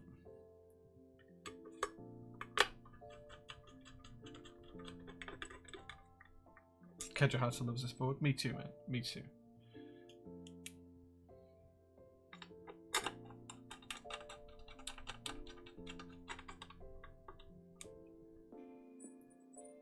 Put me on someone building this board, screwing it shut, and then remembering the cable. Yeah, I'm surprised I didn't do that, to be quite honest.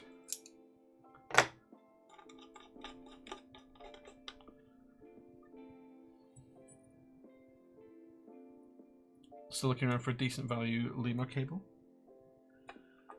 I will say that with Limo cables, you get what you pay for traditionally. The cheaper ones tend to be of cheaper quality. They are cheaper for a reason. So as long as you bear that in mind, I think you'll be okay. Do you ever find the Danish version you had, Jane? Yeah, I showed it on stream earlier on Storesness. Yes. I did make a joke that it took me building this to find it out for you. I'll show it in a second.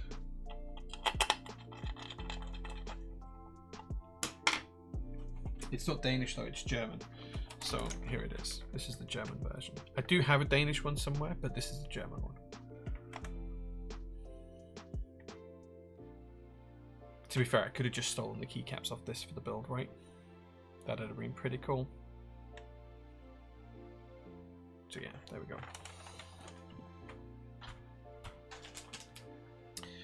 Okay, so that is the board all popped together.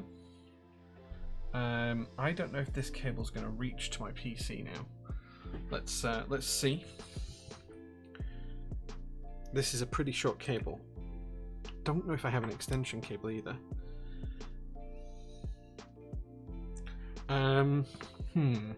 What to do because it doesn't reach. Let me see if I've got an extension cable really quick. I did have one the other day. Let me see what I've done with it.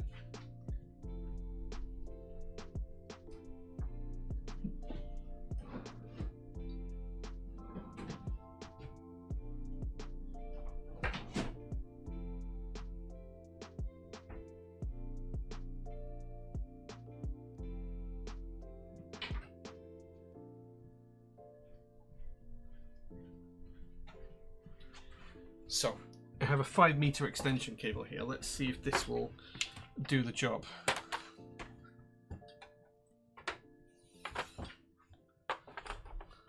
How janky is this for a setup?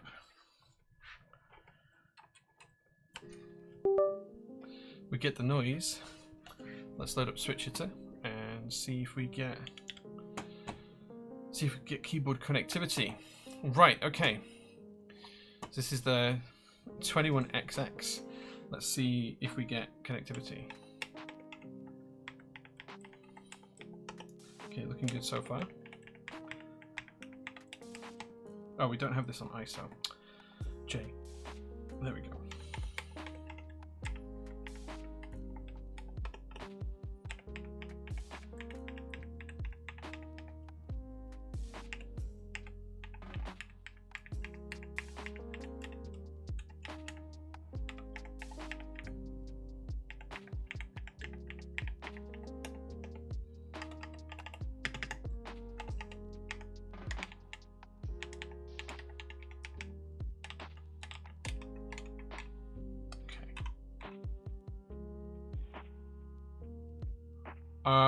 Yeah, okay.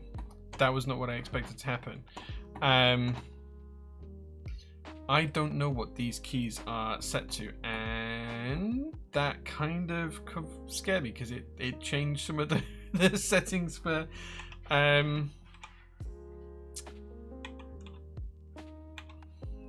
like it's definitely registering them, so these can't be set to anything.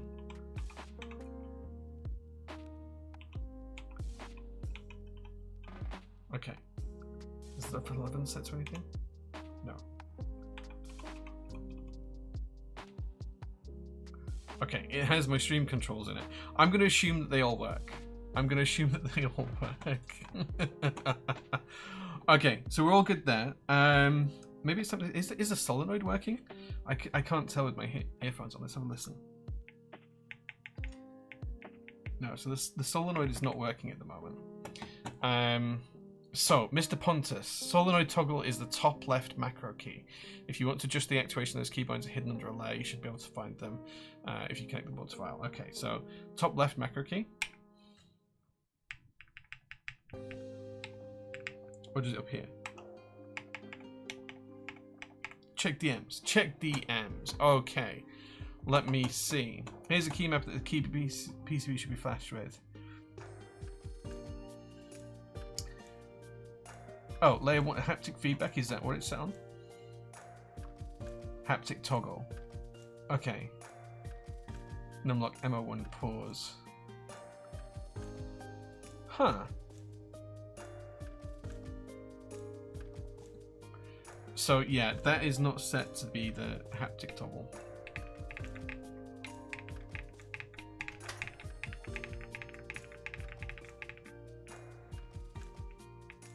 Yeah, it's not. Yeah, unfortunately it's not.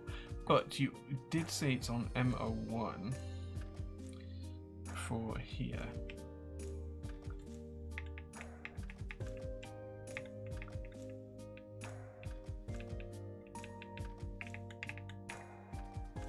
Is that right? Or is this on? Yeah, MO1. Hold on. Hold on, I'm trying to diagnose this.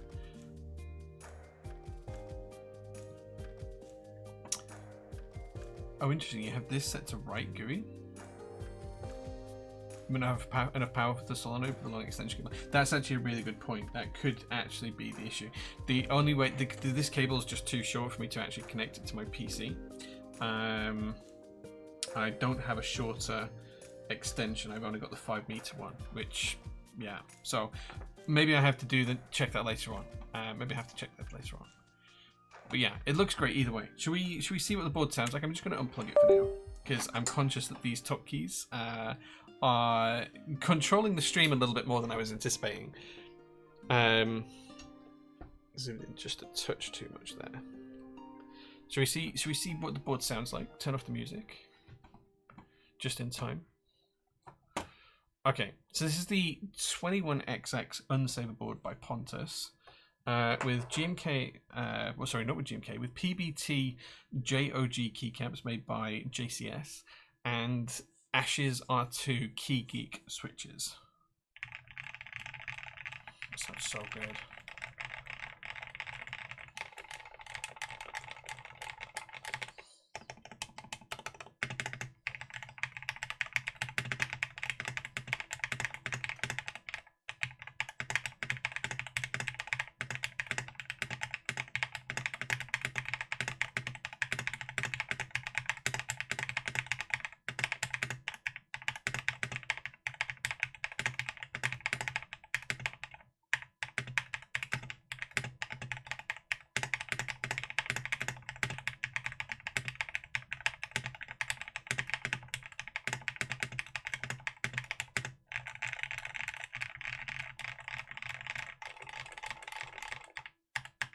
There's no ping. If you guys are hearing ping, it's not that. Spacebar? No. There's no ping on the spacebar.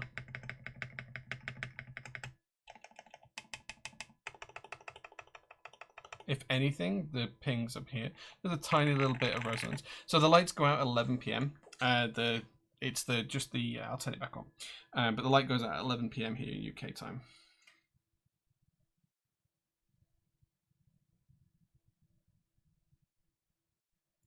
Fixed. Back on. Number row sounds different.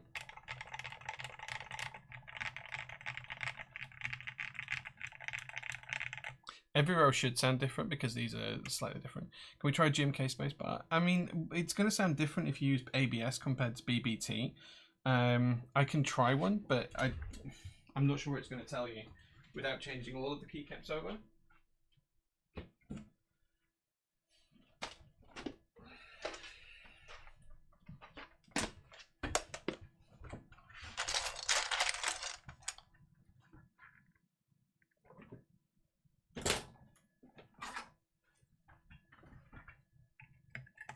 But it definitely sounds good, does this board? There's something to be said for plateless PCB mount boards.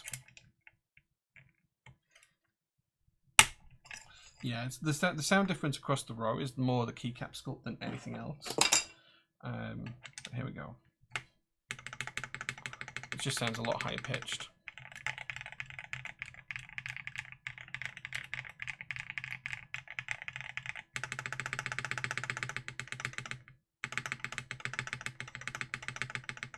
Definitely sounds better with the PBT one, but that's because we're using PBT caps all across. If we had GMK across it, we'd probably like that a little bit more. But the board sounds fantastic. It just sounds really good. It looks good. It sounds good.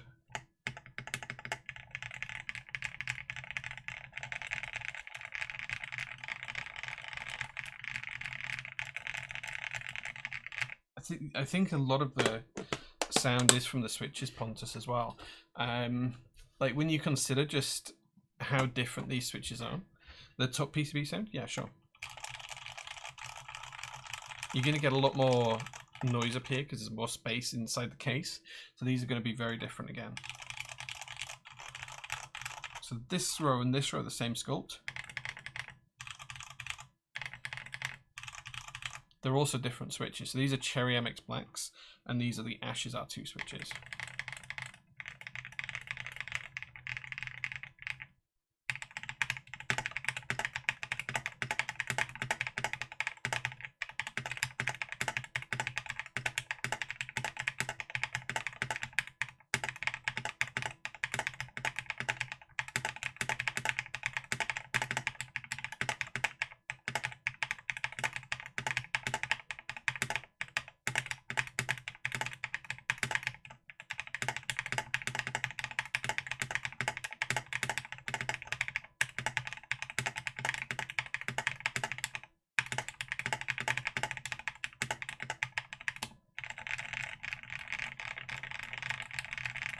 Yeah, spacebar is going to be poppy on a board like this just because of the way the board is constructed. You've got a large spacebar here with two mounting points, which are, I think they're just around here.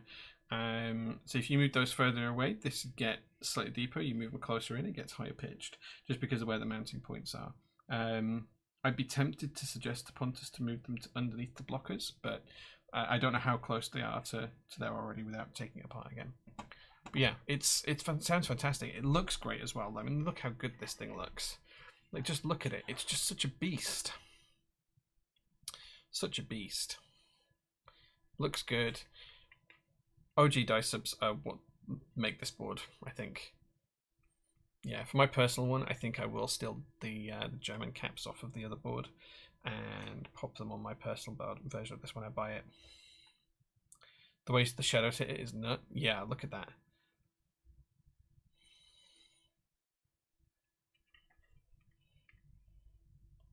You can kind of see how that happens in the OG version of the board as well. So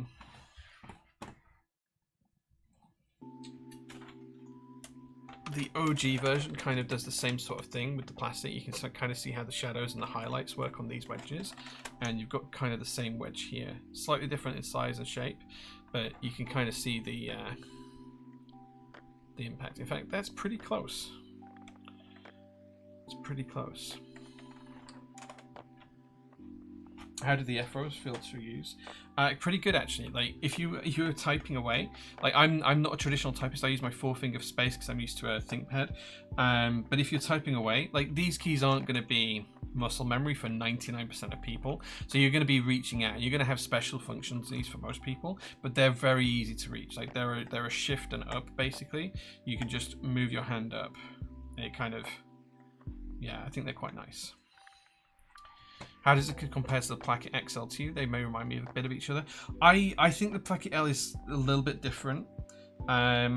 This is more vintage inspired, I think. Whilst they both have vintage inspiration, I think this is more that kind of thing. Let me grab up an image of the Placket XL.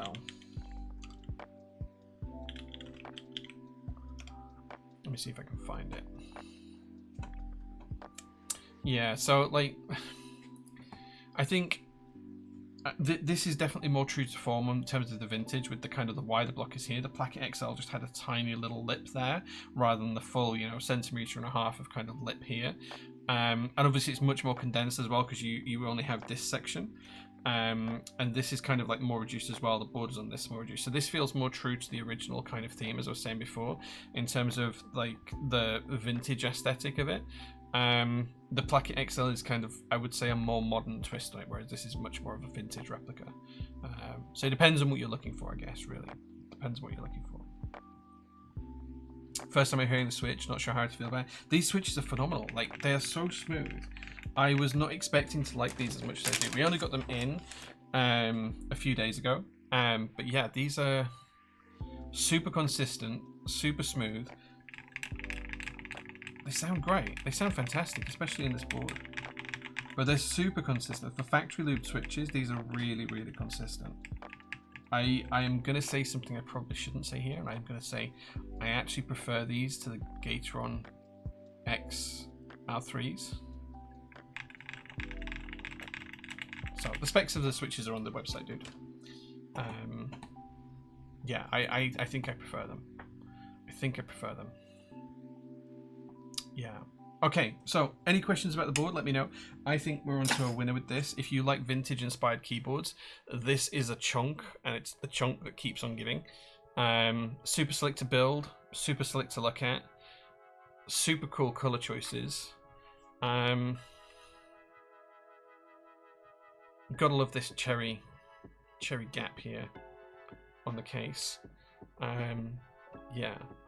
Solenoid as well, although the solenoid doesn't work. I think it must be because the cable's short. Let me try plugging it in just a little bit through the...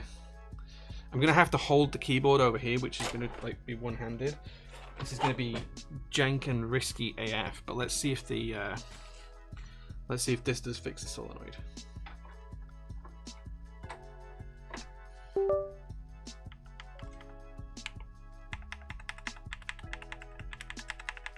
No. More diagnosing needed on the solenoid. I will do that later. If I get the solenoid working, I'll do a little recording and put it in Discord.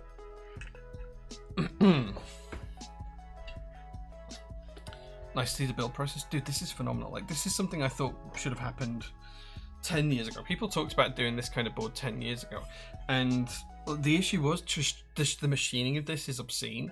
Like, it's so difficult to find somewhere that could machine this 10 years ago. Now you can find places that can do it. I'm just really glad Pontus did it. Like I've been watching this take shape on Instagram for what, a year. Super stoked about it. Super stoked. This is, if you like vintage inspired boards, this is a must buy. These are 52 grams. I tend to prefer a heavier switch, so I went for the 52 grams. I imagine the 42 grams will sound almost indistinguishable. Home row sound. So good. So good. Yeah, big fan. Right, okay. I did say we we're going to play marbles, and you could win this from Keygems. Keygems is an Australian keycap manufacturer, and they make artisanal keycaps out of solid silver. The details are on the product listing, Red Owen. If you click on the link, the details are on there. The actuation point, I think, is listed as well. So this is a solid silver keycap. I don't know what this is worth. Let's have a look on the website and see what Keygems retail this for. Let's see if I can find it. Keygems. In fact, actually, I need to do...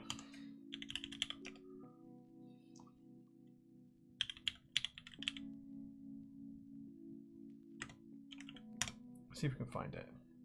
Luxury keycaps crafted from silver and gold. So, wait. 118 US dollars. 118 US dollars. That's what we're giving away on stream today. Escape key, cherry profile off 1, sterling silver 9.25, 8.7 grams. Yeah, so that's what we're giving away today. I'm not sure about this, but hey, who knows? This is what we're giving away. So, if you want to be in it to win it, we're going to play this through marbles. I'm just going to load up marbles now.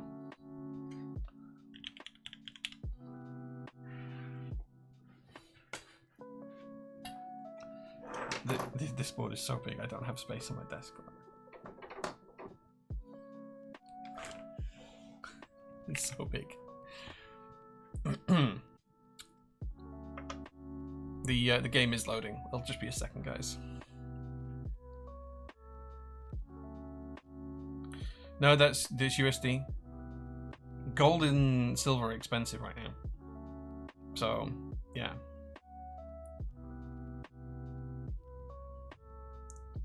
There we go. Okay. Don't want to do that. Right.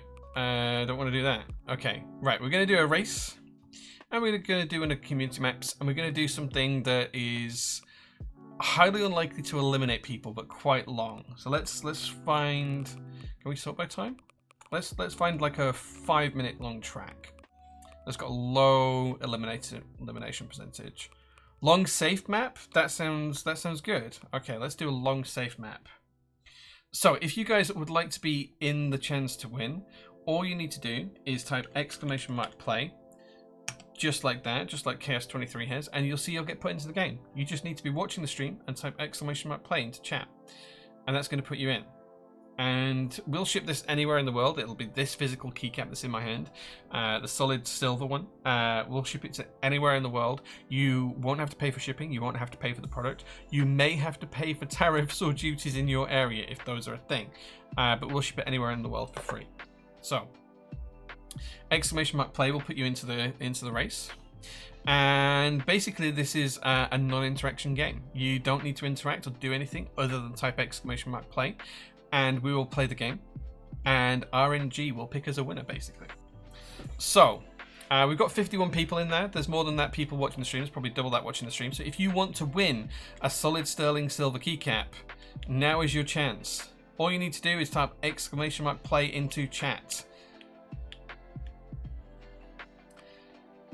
I'm going to hit start. You're going to have 10 seconds to join, guys. So if you want to be in it, you need to join now. 10 seconds to go. Incredible. Okay. 5, 4, 3, 2, 1. Away we go. Let's see who's going to win. Who's in the win it to who's going to be in it to win it? Dynamics looks like they're in the lead, but Clownfish has taken an early lead as we go around the top of the spiral. Maybe Dogs is there in first place, but who's going to drop down first? Dogs and Dynamics are right up in the lead. We've also got a few other people racing around. I can't make out any names, but I can see that Brooken is at the back, and I'm right at the back as well with them. Let's see who's going to make it down to the first obstacle here, the 3 pins, the 3 spinning pins, as they come round and round the racetrack here. Looks like V-Rugdrus and Brooker are at the back. It looks like Dogs and Dynamics still take 1 and 2 spots. Maybe there's some little jostling around inside the pack there. Who knows? We'll have a look at it later on. As we come around the last loop now and into the first obstacle. Who's going to get through? Who's not? Everything to play for here, and it looks like Zero R3D and Smoked are probably in the lead. Stozus is going to the opposite side, the left-hand side, but Zero R3D is first down into the bottom of the bowl. WF Brown is not too far behind. Stozus went the wrong way because it's now put him in second to last place, third to last place. No, there's more people behind. Elkino Flop and V-Rugdrus are there as well. Looks like Dogs is back in the lead with Bazooka and Jellymaster just pipping into the lead very briefly there as well. Long way to go though, I think. We've still got a lot of map to play through. Jellymaster might just have the lead here as it comes down this spiral section. Sean Wenz and Elkino Flop look like they're picking up the back with V-Rug, Drush and Dynamics. Dynamics was in second place, dropped all the way back down to the back of the pack here. Jellymaster still has a short lead, but still a long way to go. Bazooka's there as well. Smoked Out's not too far behind. Everything's still to play for. Bazooka now has the lead with WF Brown and Dread Pirate and Pontus coming in the top 3. Pontus now takes into second place as we go up into the next section. Bazooka still has a bit of a lead. Pontus has just dropped back to third place. Rue is about to take third place away from Pontus and is back into podium position. Alvy's not too far behind, so is Omnibond coming down there. Duodod and Jellymaster and Sean Wenz are all coming through the middle of the pack. Dynamics is right at the very back. Keep on catching up with the front of the leaders here. We've got WF Brown with a big lead. Bazooka there, but Alvy's taken over Pontus, Omnibon, and Rue in the past couple of seconds. So he's doing really well, catching up to the front of the pack. Jenga's there, not too far behind. So is Clownfish. I'm right in the middle of the pack, it seems. Dynamics right at the very back, though, unfortunately. More obstacles to come and multiple ways to go here. WF Brown is the first into the next obstacle. He's gone to the top row. Rue has gone middle. Bazooka's gone top. Rue is steaming up there, catching up. Bazooka takes the lead, though, after WF Brown takes a bit of a bang into the wall. Omnibon's now in second place. WF Brown's coming up, but Clownfish is faster. Jellymaster's also back into the top 5 here, but Bazooka has a big lead as he comes down up to the next section. Still a lot of the map to go, though. Still a long way to go. Omnibon now in second place. WF Brown not too far behind. All racing down into the next corner. It's a right angle corner. Pepper Godzilla's there as well. Rue as well. Jay, I'm right in the middle. Cynic 12 rolling up the back. No Face 3D has fallen to Dynamics. Dynamics has another victim. As we scroll right across the map now, let's see how much of a lead Bazooka's got. It's a big lead. It's a really big lead. But there's obstacles to come and slowdowns to come. They're in one of the obstacles right now. Someone might get a luckier jump through this and might make it through faster. No, Bazooka still keeps the lead. Pepper Godzilla is not too far behind, though. Bazooka stopped. They've slowed right down. They've stopped. Pepper Godzilla's got the race on them. This race is back on now.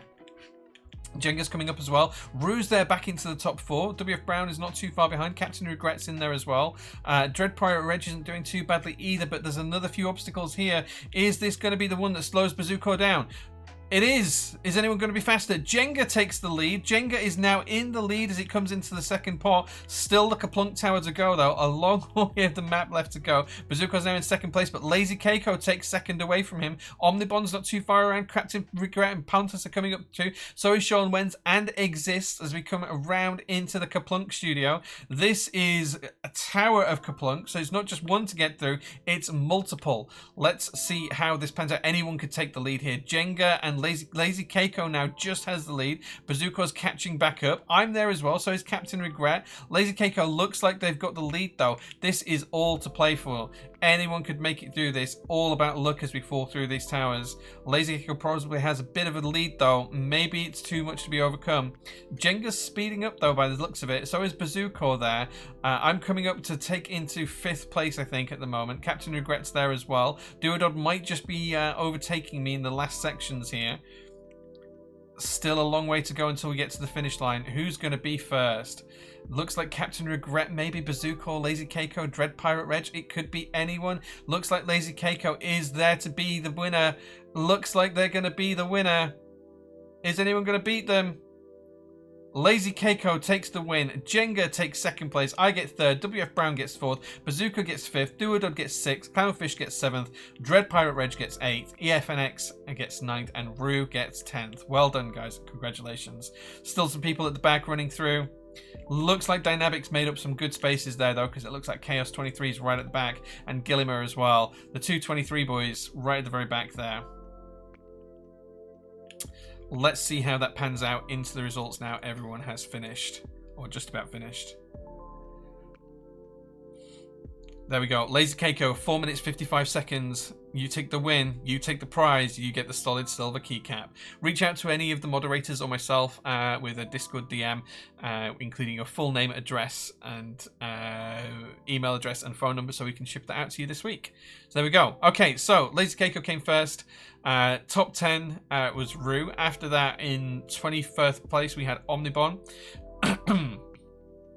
We also had, let's see who's in last place. So in last place was Chaos 23 and Gillimer 23. The last person to score points was Ziengu in 13th place. So there we go.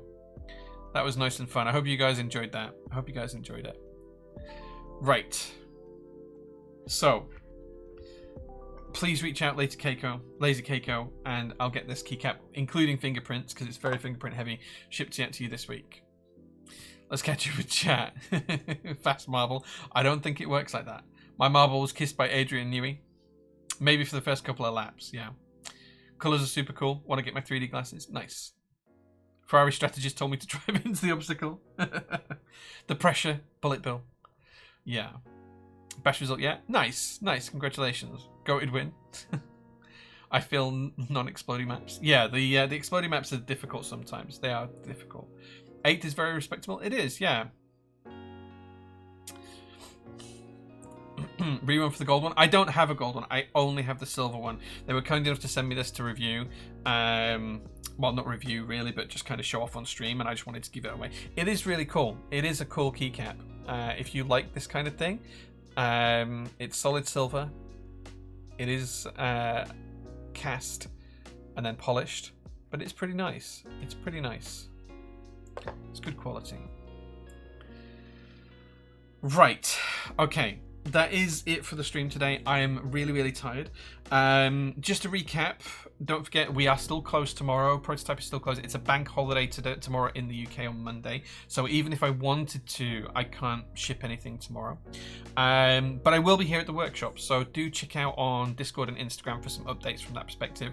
I will be doing some work on the car, but I'll probably be also doing some organising ready for Tuesday so I can pack and ship all the orders that have come in over the weekend.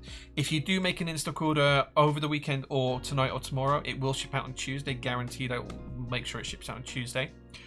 Wednesday at the very, very latest, because that's when Mel's back as well.